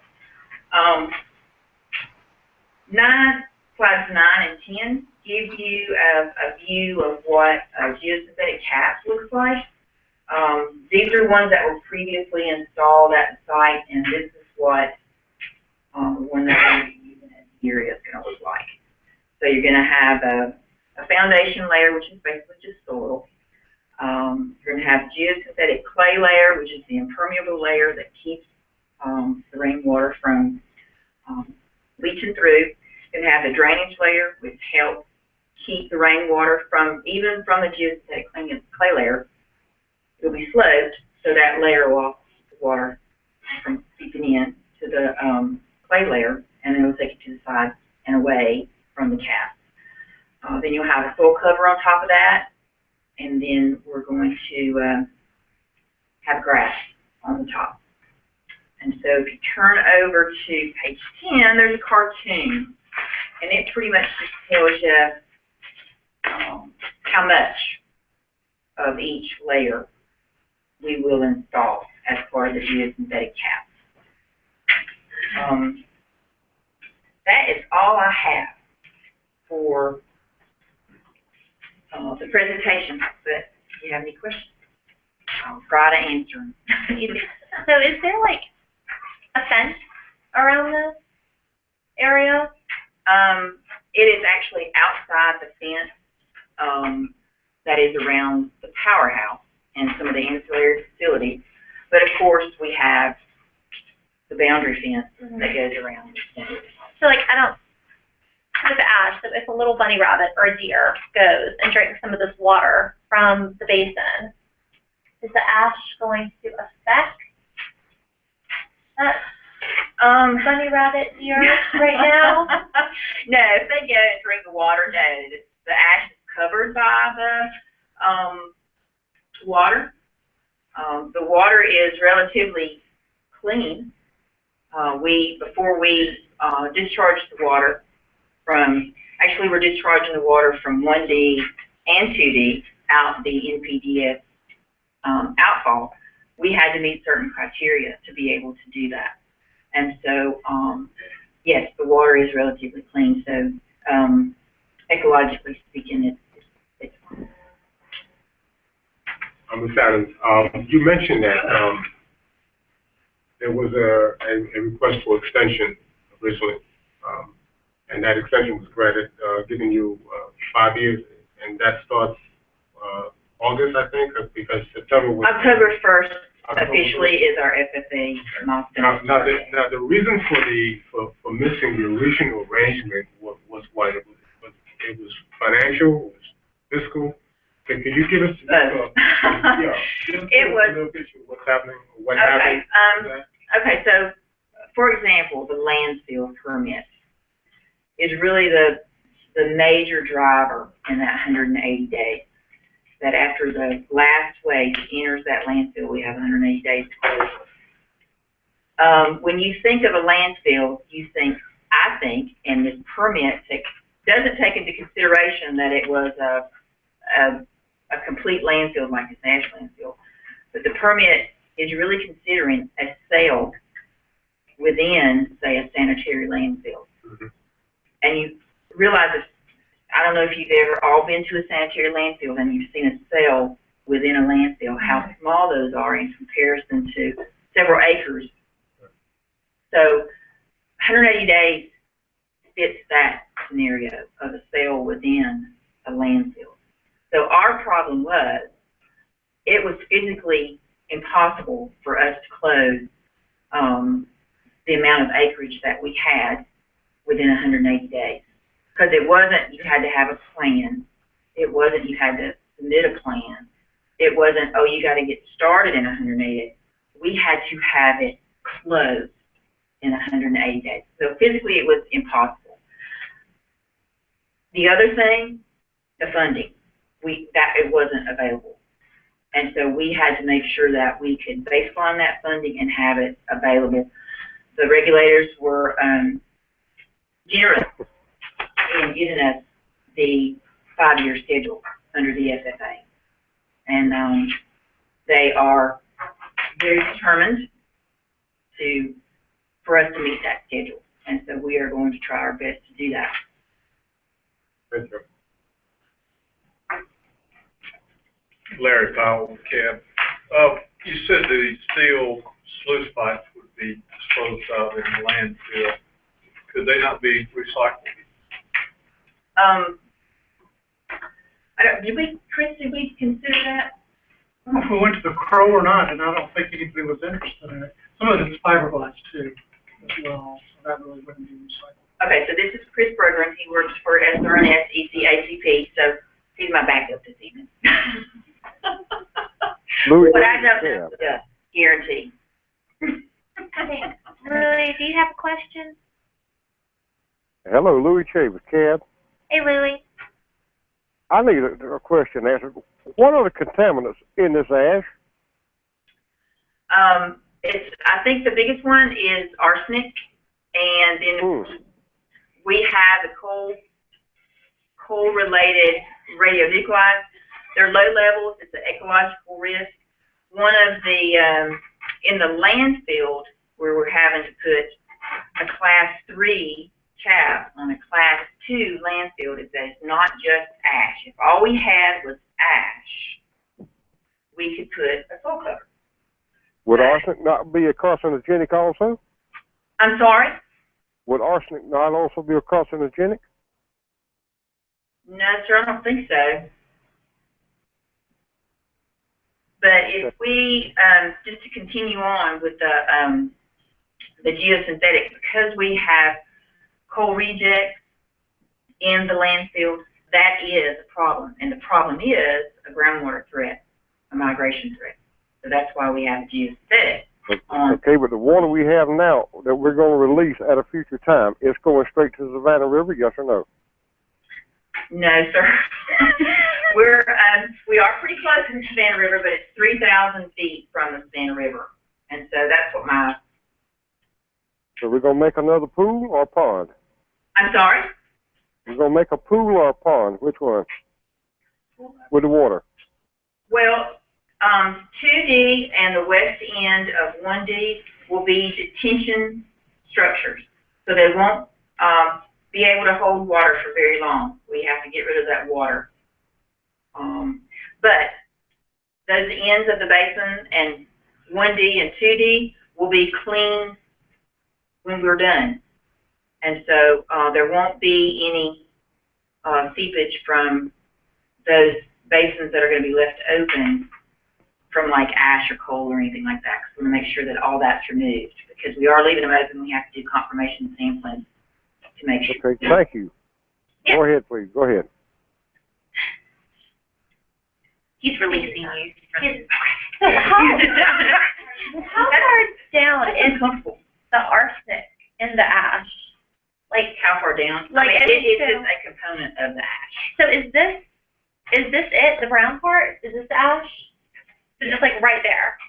Yeah, and so a lot of that is because of the. I'm not an expert in possession of forest, but I'm going to say that that's a mixture because of the tree growth and everything. There's probably other things on the surface than the ash, but that's a guess. But if you went out there, y'all all need to come out and see. So it's very, very pretty. I mean, this is not a lie. I mean, it's really pretty. But there is contamination, and we do have to take care of it. But the ecological system out there is thriving. There's gators and stuff out there that with the arsenic. Not the arsenic, but because I was looking at the little man that was working, and he's not wearing like a lot of protective gear. Is he on slide 9? Right. So okay enough to be out there kind of moving it? Yeah. I guess I hear arsenic and I think like bad, like don't touch. Well, it just depends on the level, on the concentration. Okay, and so within ash, it's low risk, you know, if I can use that phrase. Okay. And so yeah, it's not. I'm gonna say a hazwalker site. You don't see the personal protective equipment on him. Usually, when you get to a certain stage, where if you have PPE on, personal protective equipment, when you get to a certain stage where everything's covered, you get to, you know, take off a few layers of PPE as you go along. But at this site, the risk is low enough where they don't have personal protective equipment on. So it is more of an ecological risk, more so than a human health risk, but still very low for either. If fair enough to minimize any, George, out of public, is there anything unique about this ash basin compared to the thousands of others that are every coal burning plant? I mean, same thing, you're burning coal. Where I believe, you know, this is a priority to the regulators because of the, you know, the incidents that have happened at TVA and Duke, I think, in North Carolina. So it is at the top of their screen. And so we are relatively close to the Savannah River and the wetlands associated with the Savannah River. So, you know, that makes it, you know, a priority to the regulators. But yeah, it's not really any different than, no, it's not. Are these basins lined? They are not. Are they a source of groundwater contamination on the site? They are not. We do have groundwater monitoring wells in the area. You know, one of the things that we would be looking for is, say, arsenic. Showing up. That's not showing up in the groundwater. Ash is not. a groundwater migration threat. Now, the coal, yeah, we've got that in the landfill, but we're not seeing those contaminants in the groundwater.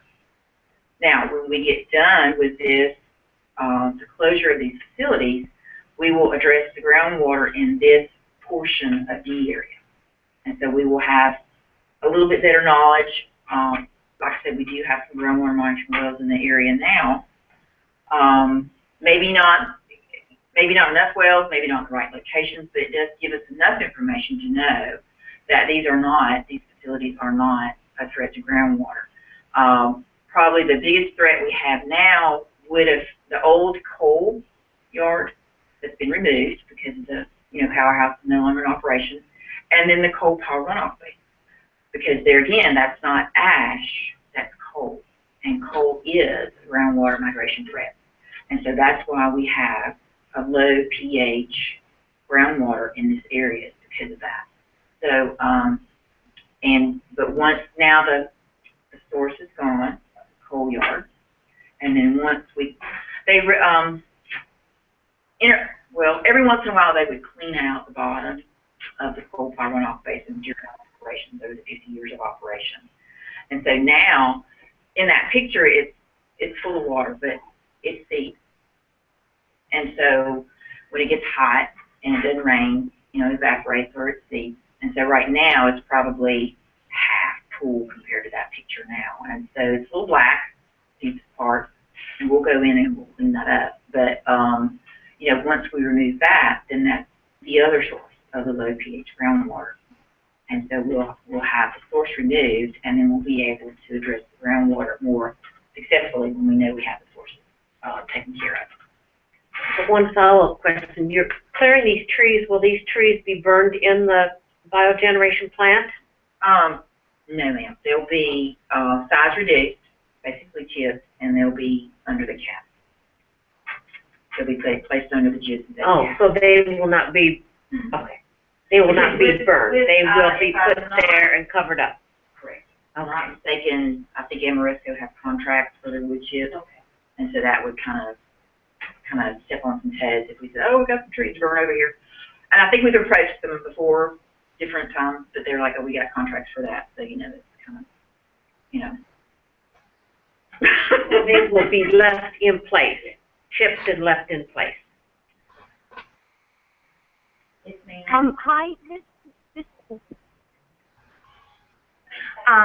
Bill Roten's online. Bill said he had a question. Do you want to write it in or speak, Bill? Speak, please. Can you hear me okay, everybody? This is Deidre Lloyd. I'm with EPA. I'm on the phone. Hi, Deidre. Hold on 1 second, please. Okay. Hello. Bill, do you have your microphone off? I do have it on, but you can hear me? There you go. Yes or no? I can hear you now. Okay. Oh, okay. Sorry. I was just going to. My question is in relationship to. In the D area left. Yes. Deidre, I'm sorry. We have somebody online who's asking a question at the same time you are, so I can't hear either one of you guys right now. Oh, I apologize. Oh, that's okay. Who wants to go first? I'll finish the question if I may. All right. With respect to the detention structure, you pump the water out of those, and what do you do with the water after you've pumped it out of them? I believe we're going to try the gravity flow, but we'll also have a backup pump for when it doesn't flow out. We have outfalls at either end of 2D. 1D, I'm assuming, will flow into 2D, and then the water will flow. That would be the kind of like the outfall point of any water collected in the west end of 1D or 2D.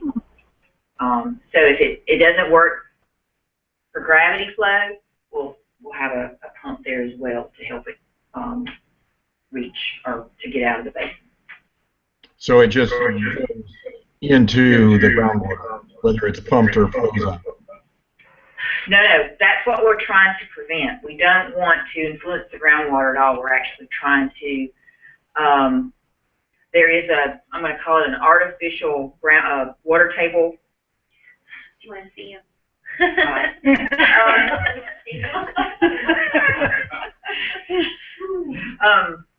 So we don't want the water in these particular structures to influence the groundwater levels at all. We actually want the groundwater levels to drop, because we have to have that separation of groundwater between the landfill,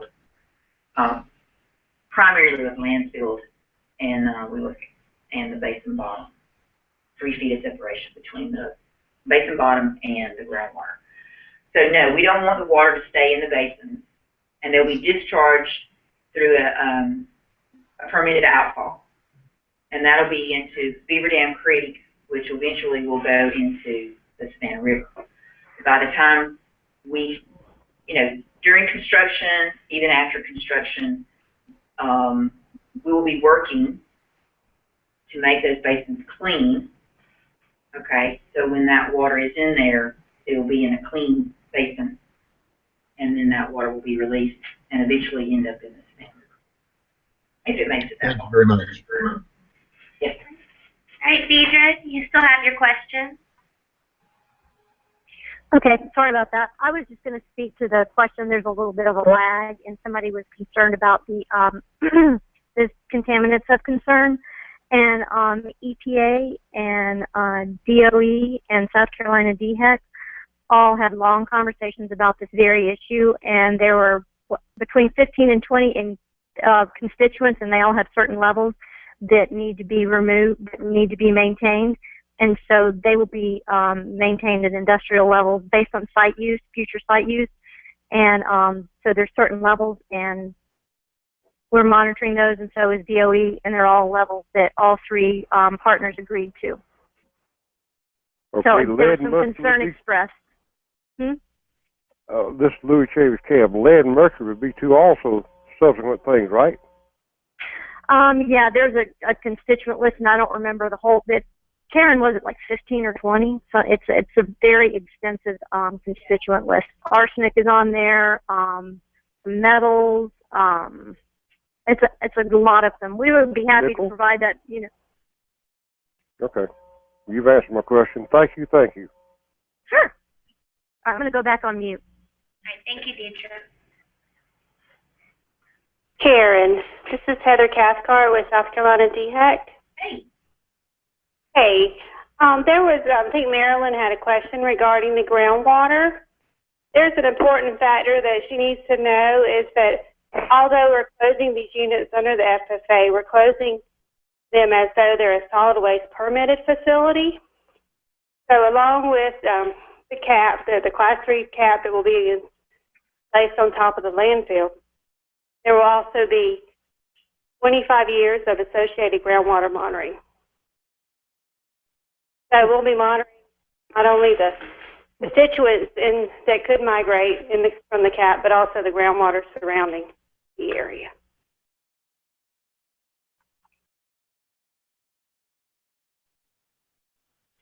Marilyn Parsons, Cap. It's interesting that the permit calls for 6 months, but you're going to take 5 years. If this were permitted today, would portions of this landfill have been closed over time rather than waiting till the whole thing and then closing it all at once? I think it's confusing because, it's interesting to me. There are thousands and thousands of coal-powered plants around the country that had ash basins. So it's just strange to me that a permit would have said, you must close this in 6 months when your last deposit goes there, if it's totally impossible to be done. That doesn't make any sense to me. So that is the way our regulations are written for the solid waste program. It does say within the last receipt of the waste that the landfill must be closed within 180 days. And I do admit it is challenging, and in some landfills, even though this is not my program, so I'm kind of speaking off the cuff, but I do know in solid waste program that some facilities do close the landfill in a phased approach. But if this had been a facility that had been permitted today, it would have been required to have a liner because it's does contain Class 3 constituents. But we, with agreement with DOE and EPA, have allowed them to remain with an unlined facility as long as they close it with a Class 3 cap. So that is going to include a geosynthetic layer and take the extra efforts to make sure that we do not have any form of migration to the groundwater to cause future contamination. Will the follow-up permit discharges from this detention basis be stormwater or industrial permits? Karen, do you want to answer that question? Heather, I'll let you if you can. Okay. I don't recall. I know we've talked about it, I think, but I don't recall what we've. Well, actually, as these units are closed, this is my understanding, they will be closed under the 2D and 1D are associated with the industrial wastewater permit, and 4D is the solid waste permit. Once these closure processes complete, they will then be closed under the FFA agreement. So that is under the D area operable unit record of decision. So when we do sign that ROD, the permits will be complete, and they will no longer be under any of the associated programs within DHEC. They will be only under the FFA program, and then it will fall under a 5-year ROD under the CERCLA process. Yeah, and then we'll have land use controls and some removal action reporting and some other things like that. But predominantly, that's right. All right, thanks, Deidre.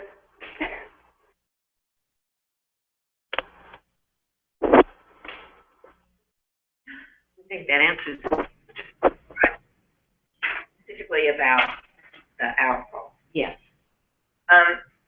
You said that they're going to be detention basins and there will be outfalls that would be permitted. I just wondered if there's just a stormwater national pollutant discharge elimination system permit or an industrial. Okay. I'm getting help in the back. So basically, after we close under the FFA, what we do under the FFA will meet the requirements of the permit. So we'll have to use the outfall. So they won't be closed, but they will be under site control. Okay.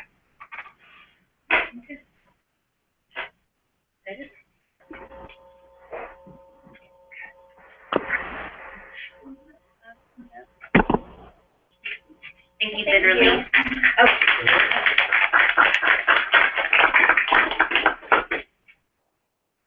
Thank you so much. Any committee discussions at this time? Well, we have the recommendations to review. Is that what you're asking for? Right, 315 and 317. That those recommendations. Is this one going to the full board in September? We haven't. Okay, I thought we could talk about it now. Yeah. Mm-hmm. Is this the next item? Yeah. Well, would you like me to do it? Okay, please. You give this one. Okay. Maryland Parson Cab, there is a draft recommendation that I actually wrote it. We sent it out and did get feedback from Rose Hayes, and I've incorporated those changes. So let me just go, I think it's self-explanatory. It's, at our last committee meeting, Harold mentioned to me that he thought it would be a good idea if at the committee level, if we had updates, routine updates, similar to what we have at the full board meeting. One of the things that has been a concern is that sometimes things that are happening at the site, the first the CAB knows about it is when it's in the press. And that's been disheartening. When this is a public board whose role is to sort of be a conduit to the rest of the public, and it's been somewhat concerning that information, good information, things that are celebrations or events that go on that are really good things, as well as things that turn out to be safety concerns, cleanup delays, and that kind of thing. So Harold had said, I think it'd be nice if we had updates. And so I decided that was worthy of a formal recommendation, and that's what I've written. So let me just read it, and we'll see if you have other changes you'd like to make. The title is Updates Provided to the Citizens Advisory Board at the Bi-Monthly Committee Meetings and via email. In recent months, several situations have arisen at the Savannah River site that the board first became aware of by reading Aiken, Augusta, and other local newspaper stories, viewing news programs on the Augusta television stations, or via email from site stakeholders who read trade journals. For example, the board was unaware of a series of safety concerns that had been raised by the Defense Nuclear Facility Safety Board until an article was published in the Augusta Chronicle. The board was also unaware that a new technology, I see if there's a word missed on it. The board was also unaware that a new technology was being installed that would reduce the possibility of the buildup of hydrogen in the liquid waste system, thereby reducing the risk of an explosion, until an article was published in the Times and Democrat. The board did not become aware that the director of the South Carolina Department of Health and Environmental Control had written a letter to Secretary Moniz of the Department of Energy threatening to enforce millions of dollars in penalties for failure to meet high-level waste cleanup milestones until an article was published in the Aiken Standard. Most recently, the board was made aware of possible pending receipts by the Savannah River site of used nuclear fuel containing highly enriched uranium from the Federal Republic of Germany when the issue was raised during the public comment period during a board meeting. At that time, information was also provided by the public that the German-funded contract with the Savannah River site laboratory for developing an extraction technique concerning this material. Direct questioning of the Savannah River site personnel did not result in information that clarified the issues of whether the site was going to be receiving and storing this material and what its ultimate disposition would be. Comments. From the examples above, it can be seen that some of the situations have involved safety concerns or cleanup delays, while others were important accomplishments at the site. In order for the Citizens Advisory Board to be able to provide meaningful input and formal written recommendations to the Department of Energy as required by law, its members need to be informed of situations at the site in a timely manner. The failure of the department to do such is threatening to erode public trust and hampering the effectiveness of the board. The department's lawful commitment to transparency requires a more forthright approach. The usual method for communication between the Department of Energy and the Citizens Advisory Board is through formal presentations at the bi-monthly Citizen Advisory Board meetings or bi-monthly committee meetings or during the agency update portion of the bi-monthly board meeting. Unfortunately, these methods have failed to provide site information that is important to the public in a timely manner. Key information about this site should be delivered in a timely manner by simply building on existing communication methods between the department and the board, resulting in an increased opportunity for open dialogue and developing a stronger relationship. Recommendations. Given the pressing nature of this issue, the Savannah River Site Citizen Advisory Board recommends that the Department of Energy, 1, provide updates at the regular Citizen Advisory Board's bi-monthly committee meetings. These updates should be provided by the designated Department of Energy liaison to each issue-based committee. These updates should be patterned after the agency update format used at the Citizen Advisory Board full board meetings. These updates should be brief and informal, not requiring a PowerPoint presentation, and be followed by a question and answer session. 2, provide updates via email to the Citizen Advisory Board. These updates should be sent when a situation arises at the site, and waiting could mean that information could appear in the press before the board is informed in a meeting environment. So, additions, questions? I'm just concerned, those walls have, I'm just concerned regarding part 2 of section 1.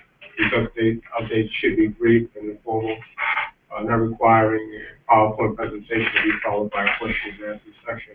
I don't think we ought to put ourselves in a box. If an update requires a PowerPoint, we don't know to what extent, what complexity these updates should be. I think we ought to, I don't know, what do you guys think? Should we leave that open, or, I mean, rather than specifically saying that the presentation of updates should be brief and should not include a PowerPoint, etc. I mean, I don't know what your thoughts were. My thinking would be to not constrain ourselves in terms of constraints.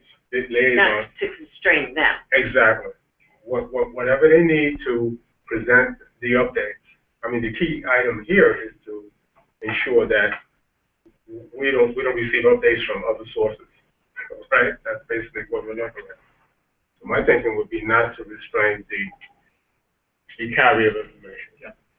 Larry Powell, Cap. If we just change the word should to may, I mean, we're not saying that they have to make it brief. We're just saying that they will be allowed to make it brief. All right, so show what the wording should be. These updates may be brief. Just one word, right? Maybe. Okay. That should be. Okay. Right. That's it. Yeah. That, right. They would have to be brief, wouldn't they, for our time constraint? I'm trying to think, because I thought the intention of saying like the brief and informal was like there would be 10 to 15 minutes built into the meeting. But if it was an hour long, that would throw off the whole. So would it be like these updates should be brief and informal, and just take out the whole section, not requiring a PowerPoint presentation, but just maybe say these updates should be brief and informal and include a question and answer session? Harold Simon Camp, just to follow up on the discussion. If an representative from the site is providing an update, there are times that we may need that information possibly as a source for a recommendation. So it might be helpful if we can have something that we can go back and look at and then be able to inquire, the respective committees be able to inquire about the extent of that issue or what's causing the delay or what have you. Because it could develop into a recommendation, so you have some type of information. I guess I'm unclear what you mean. Okay, if someone is providing an update, let's say this committee, depending on the nature of the feedback we're being received,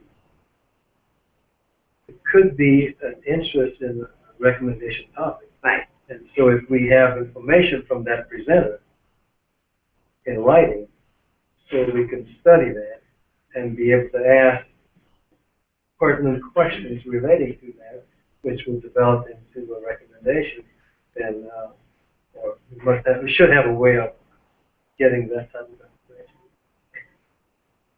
So what are you suggesting in terms of written language? I guess my view was that when people give an update, often we will say, can you give me a copy of something? I mean, I didn't think about, every situation where, you need to give us something in writing. I mean, I think the Department of Energy has always been very willing to give us follow-up information, whether it's in writing or whatever. So is there something that you wanted to suggest that we put Yeah, specifically in Yeah, here? whatever the update is should be written in the written form. Well, for example, the updates that Rich Olson gave us today, there wasn't anything written that he gave us. True.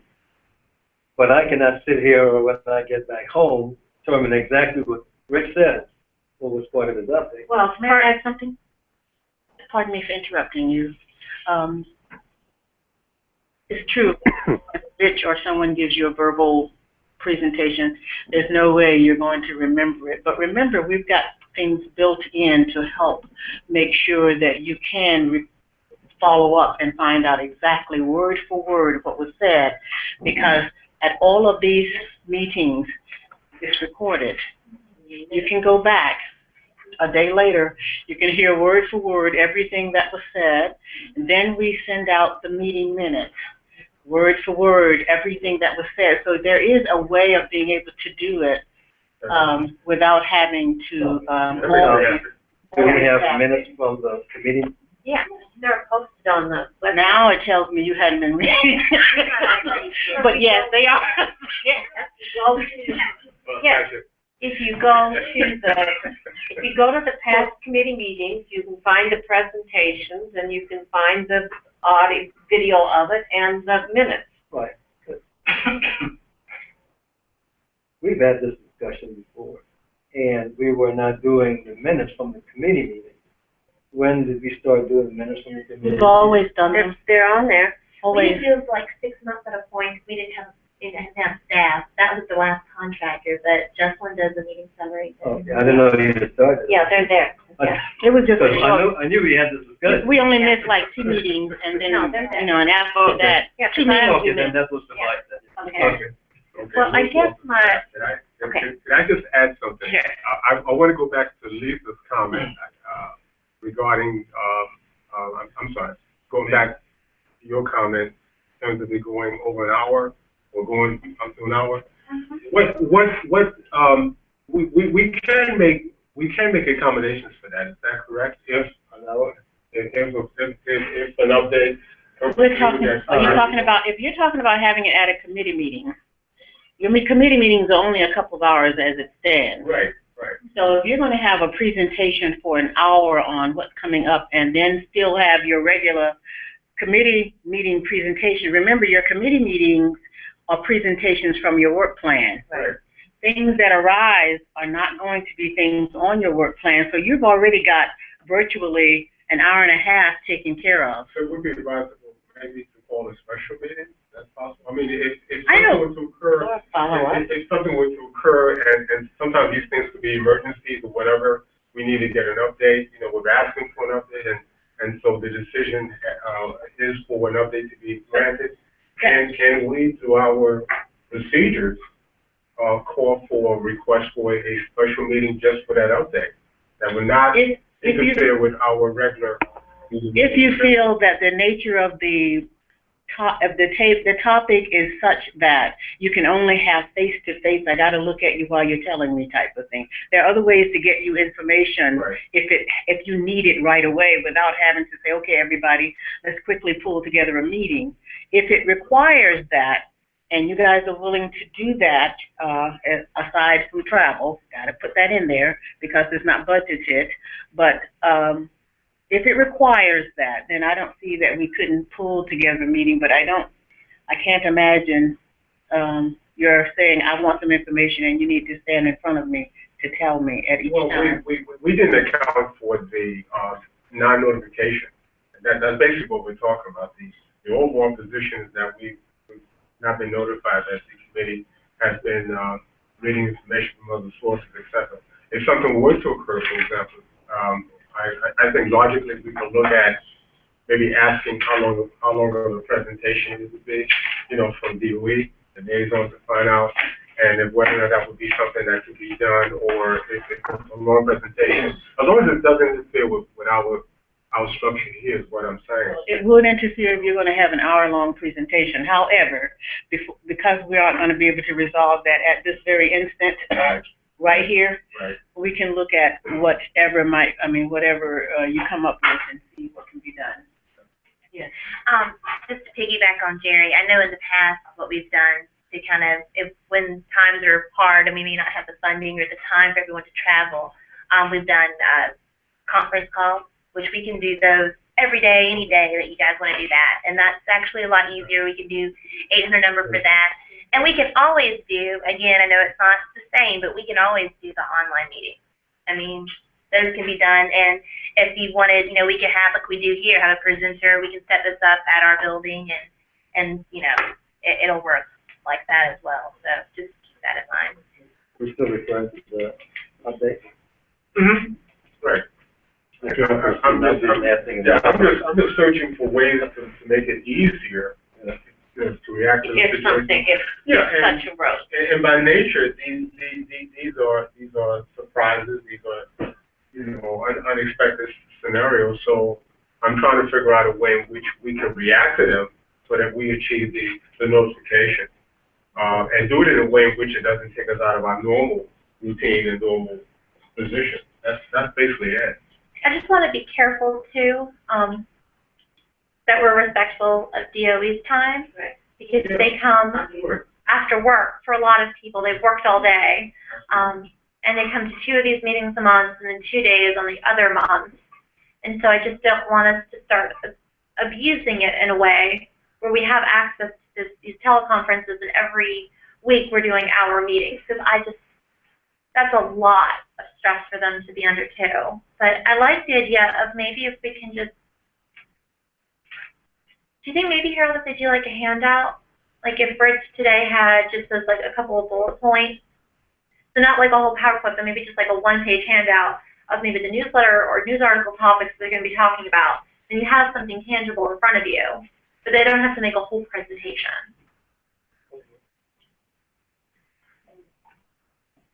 What I would, I guess my view was, we need to be informed, but I'm like you, I'm respectful of the commitment of the Department of Energy to providing us information. I want them to, I don't want it to be a big burden, but when something comes up that we should know about, I want it to be something that's, you know, they're willing to come and give an update so that we can be informed before we are informed through the press. And that would be great, just like Rich did today. If you just had a handout with that, it would have been perfect. I mean, if there is I think it's sort of like leave it up to them. If they think that to help us understand something in writing, a little short thing is needed, or they could always follow up if we think we want something. I mean, they've always been willing to do that kind of thing. Send us an email, follow-up questions. We've always had that kind of thing. The only other thing I'm going to add, and it's just for your thinking process, is when these guys come in, stand up and give you things that are on the top of their head or little quick updates, that's one story. When it gets in print, every 100% of the stuff that comes from that is developed on the site has got to be reviewed. Okay. Which means we cannot say, Rich can't sit down and say, this is what I'm going to say to the cab. I'm going to let them know about all of this stuff, put it on one page. I'm going to run to that meeting and tell them real quickly. Yeah. That has got to be reviewed. Okay. Everything, 100% of everything that's developed. So, however, if the same information is relayed verbally without the written document, that's okay. Well, they have to be careful. They determine what things can be said. They will determine what things can be said, verbally or otherwise. There are some things that will not be said, whether they are verbal, written, or otherwise. But they can make that call. I think what we're after is to receive timely updates on things that are not normal, extraordinary things that are going on, so that we are apprised of it before we read it in the newspaper or somewhere else. So if that needs to be reviewed, then so be it. You're saying verbally, depending on we want to hear what's going on. So if what's going on to be presented to us has to be reviewed, then let it go through the process and be reviewed. We want the information. I guess what Jerry's saying is, like, that slide, for example, if something like it's a presentation or PowerPoint, we have to get that to DOE HQ 5 days in advance. So if something's super quick, it happens and your meeting is like the next day or whatever, I think that's all that we're trying to relay. Yeah, but I think we need to just go ahead and, we want the information. Right. And if it means that has to be reviewed, so be it. Now, okay, that's understood. I understand where you're coming from. I have no problem with it, but just understand if something breaks tomorrow and you want something in writing about what broke tomorrow, it's not going to be handed to you tomorrow. So we're not, we aren't specifying that. We're just saying, communicate with us. And within their constraints, they will do that. I mean, if it's something that they can only tell us verbally and then say, maybe I can follow up with something, they can handle that. But what Jerry is saying, whether it's verbal or written, if it's of such a nature, it's going to have to be reviewed. Right. And That's so, not our problem. but we want the information. Yeah. And so if it has to be reviewed, let it be reviewed and provide us that information regardless. Because we don't want to be provided with limited information. We want to know the scope of what's going on. And so if it has to be reviewed, then let it be reviewed. Okay. Well, and in all honestly, the thing with the German fuel was not something that happened overnight. 2.5 years ago, 2.5 years ago, the Savannah River National Lab had a contract, 2012. So, I mean, that's a different story. I mean, this wasn't something that just happened. Exactly. But we were not told as a board about this, okay, in a timely manner. I mean, we got an email, yes, at the agency update, I went back and read the minutes, and yes, they said there's a possibility we're going to get German fuel. But we always had German fuel on our L Basin forecast. So it wasn't clear, that was not a clear communication. And then the day that the Federal Register announcement was, the day the Federal Register had the notice about the German fuel and the public meeting, we did get an email that day, a copy of it. That was nice that we did get that. But that was a bit troubling. So most of the information is more sudden, but I mean, the German fuel issue was not a sudden thing. That had been in the works for 2.5 years. I mean, the lab has been working on that. I mean, in 2012, the Secretary of the Department of Energy was asked to consider that. So that was a bit troubling that it took so long. We had Tom Clements up there telling us about it. You people need to be looking at this, and we're saying, you know, if this is, for us, our view was we're trusting the communication, and if in fact they are considering this, why aren't they telling us? You know? So hopefully the communication can be improved, and if this helps a little, that will be nice. So, can we just add the word with the option of a PowerPoint presentation? Instead of not requiring, but put with an option. And that way it doesn't box them in. All right, so you're talking about 1A, 2 little I. So tell me what you would put. So instead of not requiring a PowerPoint presentation, change with the option of. Okay, these updates may be brief and informal with the option of a PowerPoint presentation or handout. Okay. That way, if they want to, they can, and if not,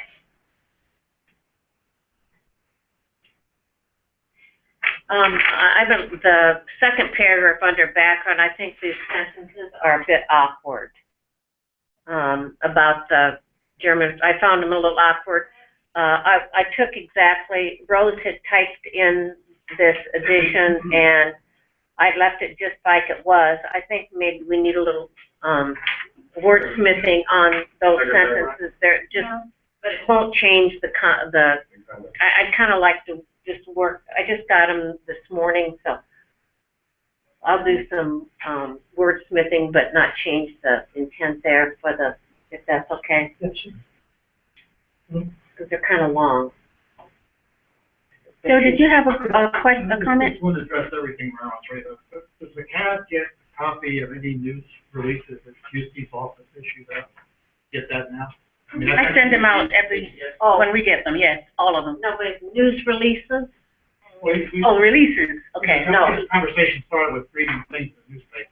Now, this wouldn't give you a lot of heads up, but I mean, we'll give you a couple of days heads up on everything. If you've done some water, already being done, never site releases, something to the newspapers, but you also copy the CAB on. Oh, I see.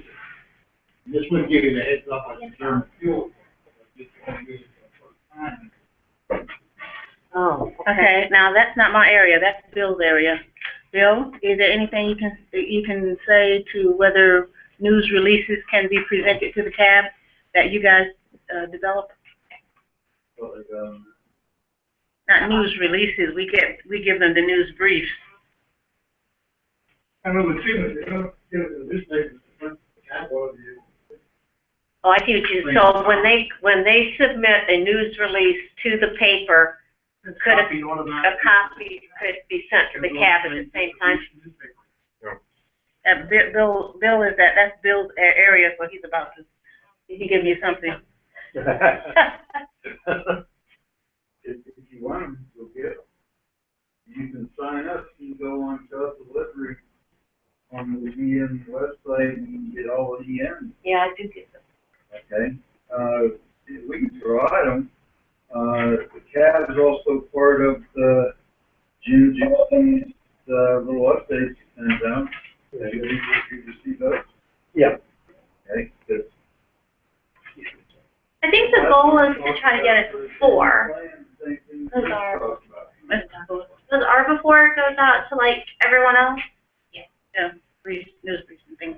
Just before the newspaper. This doesn't mean to do away with the recommendation, it's just that something that could be implemented pretty easy. You would like to have something a little bit earlier than, say, it goes to the newspaper. Getting it at the same time the newspaper goes was a little bit. All right, so we could say. Also part of the notification process, so sometimes you get notified right after our congressional notification. Right? I'm sorry, say it again? Have you not been notified of other big events? On, I know yourself and other, community chairs are often on our notification list for when we notify Congress or something. I don't recall seeing anything like that. Like what? Bill, Yeah, give us an example. Give an example. I'm trying to think of one, but I know I've seen your names on them in the past. We've not done a big one like that. The German fuels, we couldn't talk about it until we had an agreement. No one denied we were talking about it. We couldn't publicize it until we had an agreement. Well, would it be worthwhile if you guys made a list of stuff that you would be willing to just automatically send to the CAB, but to look at it? So with the news clips before. But the clips are after that we've gotten the newspaper's copy of it. She's asking for. Everybody works. Well, they were asking about the news releases. If you want to be on the news release list, we'll send them. That's what it said, huh? Get a lot more than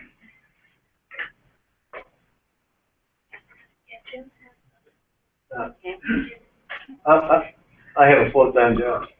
I understand. Retired. I'm fully retired. Well, I mean, That has been reading all kinds of stuff. all right, what is your, It becomes oversaturation. all right, so what is your desire? I think it might be more advantageous to us if that information comes from the point person for each committee, because then they can talk to us more in depth about it. That's just my take on that. All right, so the suggestion, Joe is saying, do we get copies of news releases? Do we want to include that or not? In the recommendation. Yeah, in the recommendation. I think that's as good as it gets. I mean, I don't think we can get anything. Mm-hmm. And news releases are posted on the internet, I won't say instantaneously, but soon after. They're also posted on Facebook. And, those news releases are DOE-wide, EM-wide? The EM-wide ones are part of that, also the ones specifically from Savannah Riverside, mostly written by our contractors.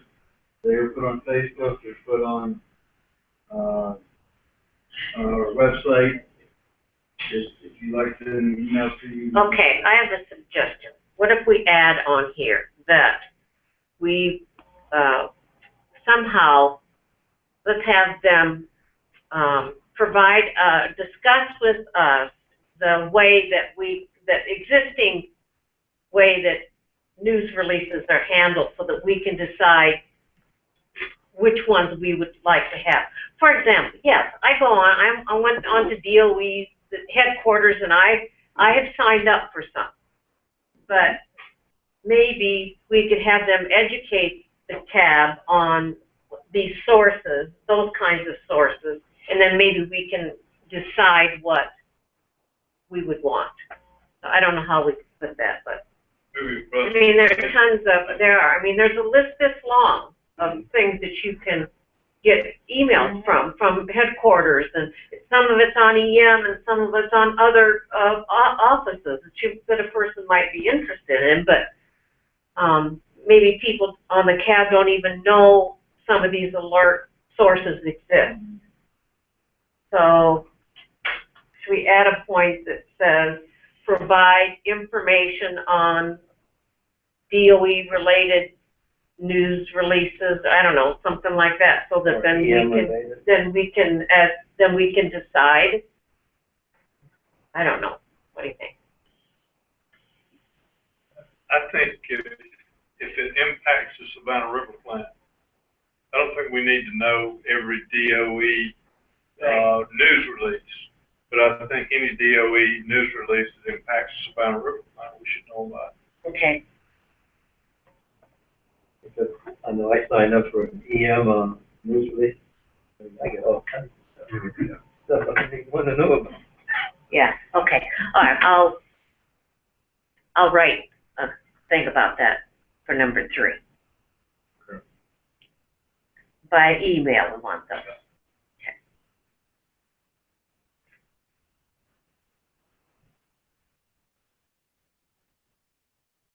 Okay.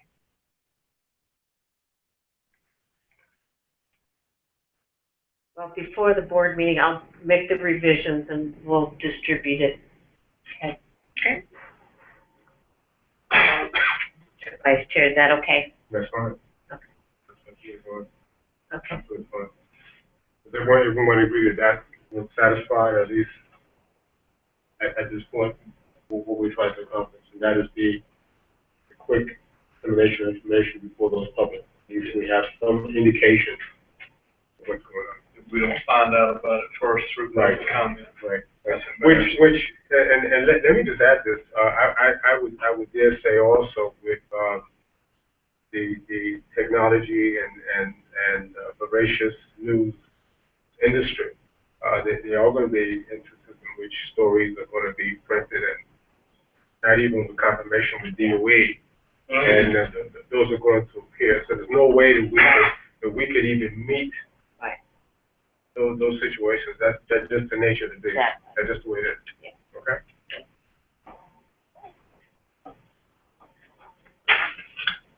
Right. We're moving now to any further business. Yeah, I have one other thing that I'd like to bring up. I participated in a Department of Energy workshop by Environmental Management at DOE had a workshop that I participated in, the one that was in January 2014. There had been an earlier workshop in October. And the purpose of the workshop is called Best Practices for Risk-Informed Decision-Making Regarding Contaminated Sites. and I just got the written summary of the meeting. This committee deals with facility disposition, site remediation, and certainly the decisions that are involved in how the contaminated sites are going to be cleaned up is of interest to the committee. I'm just wondering how this information can be shared beyond just the people that participated in the workshop. These presentations were really amazing, and the approaches that some of these people talk about, how the decision-making process should work at these highly contaminated sites like the Savannah River. And I think it's a shame if people participate and then there's a written report it goes on somebody's shelf and that's the end of it, and it's not shared beyond those people that participated. So I don't know what the answer is. There were other people from the Savannah River site that participated. Mary Flora participated. She was there because I participated in the second of the two workshops. I don't know does anybody from DOE know who else participated? I know Mary, but I didn't, like I said, just got it this week, and I haven't gone back. I didn't look at the whole list. But I'm just wondering if we could try to figure out, maybe talk to some of the people from DOE that participated and see what would be the best way to share some of this information beyond the participants. Jerry, can you get us 25 copies of that? No, I'm not. I mean, what do you, I mean, I don't know exactly how, I mean, I just, like I said, just got it, and it was such the workshop was wonderful. And the approaches that they talked about are just, I thought, oh, this would be great if some of these presentations or these people could give this information to our board. But I mean, I don't know what the answer is, but I know that this happens all the time. It was the National Academies of Sciences who did this, they conducted it. So we're talking about high power kind of people that were there and did these presentations. And it was all facilitated, and it was a wonderful 2 days. But then you go away and you say, oh, that was great. They couldn't put a publication like that on an e-book or Kindle type book. I don't know if it's electronic. I mean, I don't know if it is or not. Yeah. But I mean, I just wanted to bring it up. I find it frustrating that here it is. It go on my shelf and okay. Is it readable? Yeah, I thought so. I mean, and some of it, but I mean, look at some of it's probably complicated. I found the presentations very understandable. Did we buy copies of it through? That was Harold's suggestion.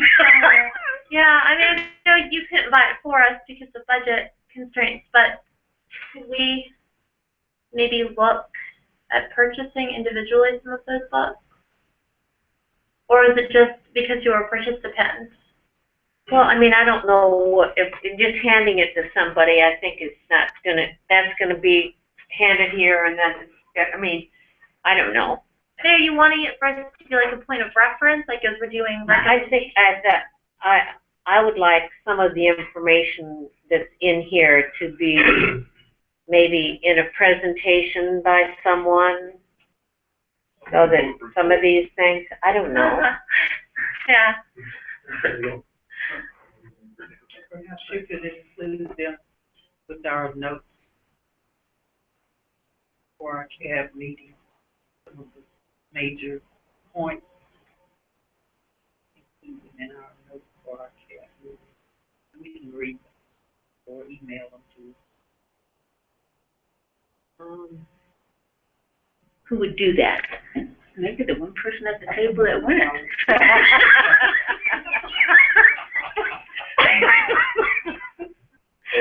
How's she?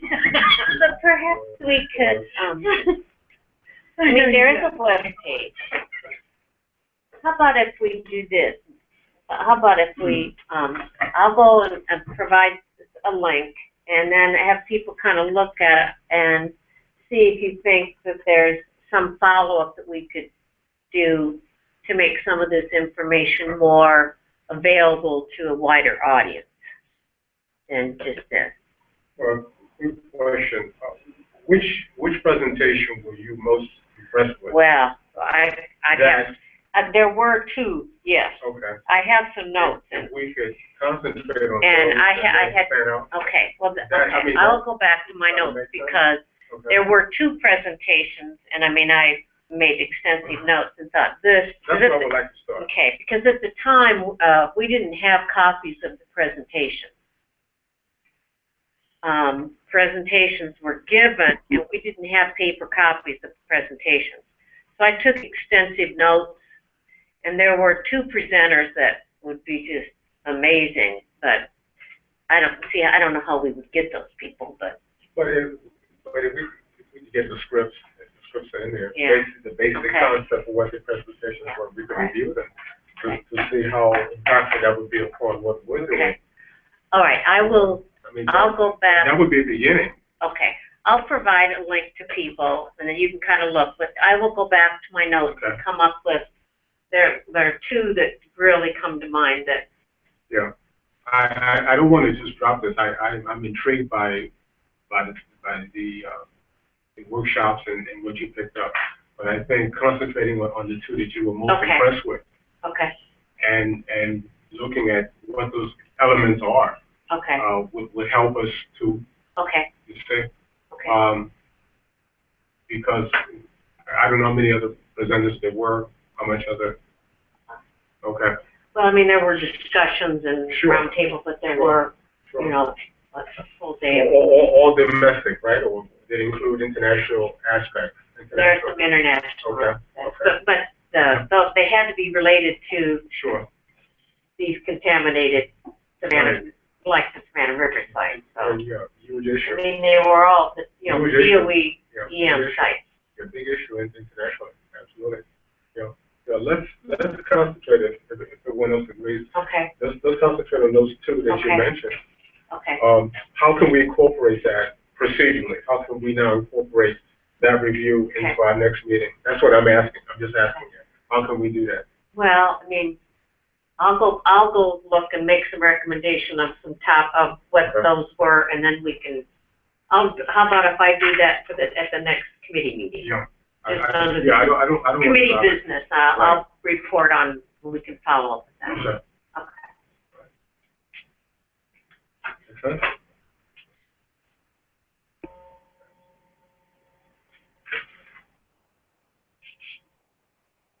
Is it time now for public discussion or comment? I'm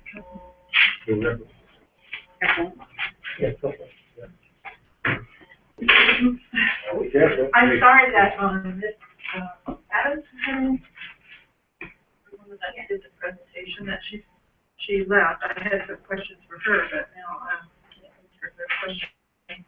But she used terms like dewatering. And I'm thinking, what is dewatering? What happens to the water? Where does it go? How do you dewater? The trees are chipped.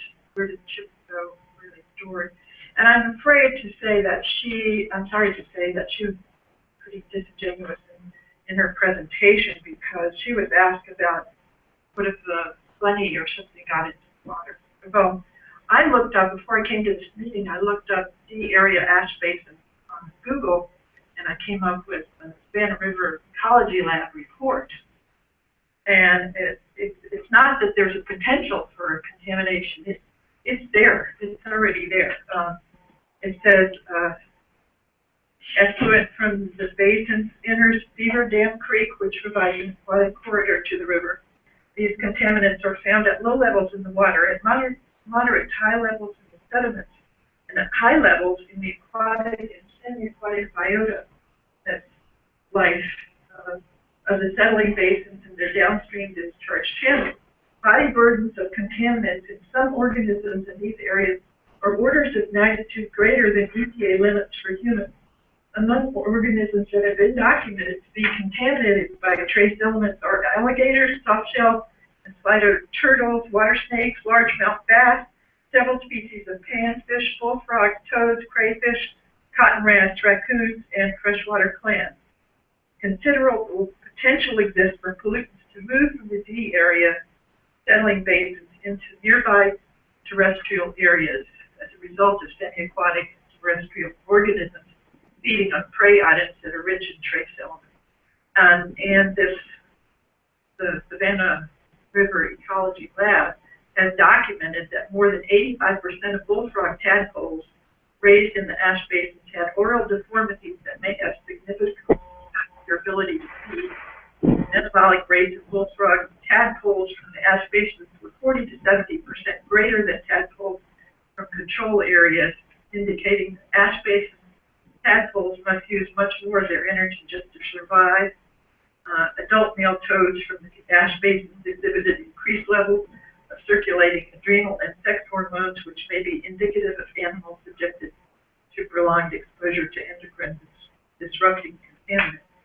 Adult toads, anyway, it goes on and on. Cotton rats from the ash basins exhibited a significantly higher proportion of double-stranded DNA cross-linking DNA caused by arsenic and nickel in the ash. It says surface runoff to the D area, coal pile, runoff basin where additional seepage occurs. Oh, I'm sorry. The water percolates directly into the subsurface where it's directed at surface runoff. Because of the intense acid sulfate contamination that occurs at the CPRB, this area currently is designated an RCRA CER CLA site. Now, I can't translate that, but I think that's a pretty serious site according to the EPA. Researchers are determining the factors that govern the change in chemistry of basin and subsurface waters and their relations to the contaminated aquifer at the area. It already is contaminated, the aquifer under the area. And she said it wasn't. So I just don't think that she was being totally honest with you. And I think it's great that you have presenters and people present information, but if they can't be trusted to give you the total picture, I'm shocked. I'm totally surprised. And you can find this yourself on the Savannah River Ecology Lab website. So it's all there. Quality, it says, constructed wetlands are being evaluated to determine their potential as a low-cost, effective method for improving the quality of water in the area. So the water is contaminated. And I hope you don't go home thinking that it's not. Thank you.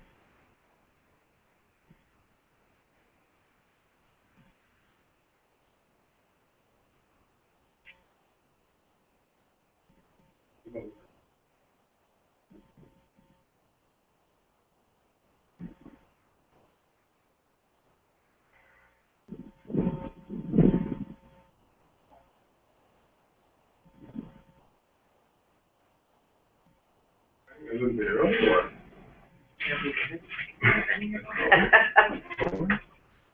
If we're done, Don't be sad about it. go ahead and Meeting's adjourned. Thank Thank you so much. Thank you. Good job. There. Yes, sir. What's the feasibility of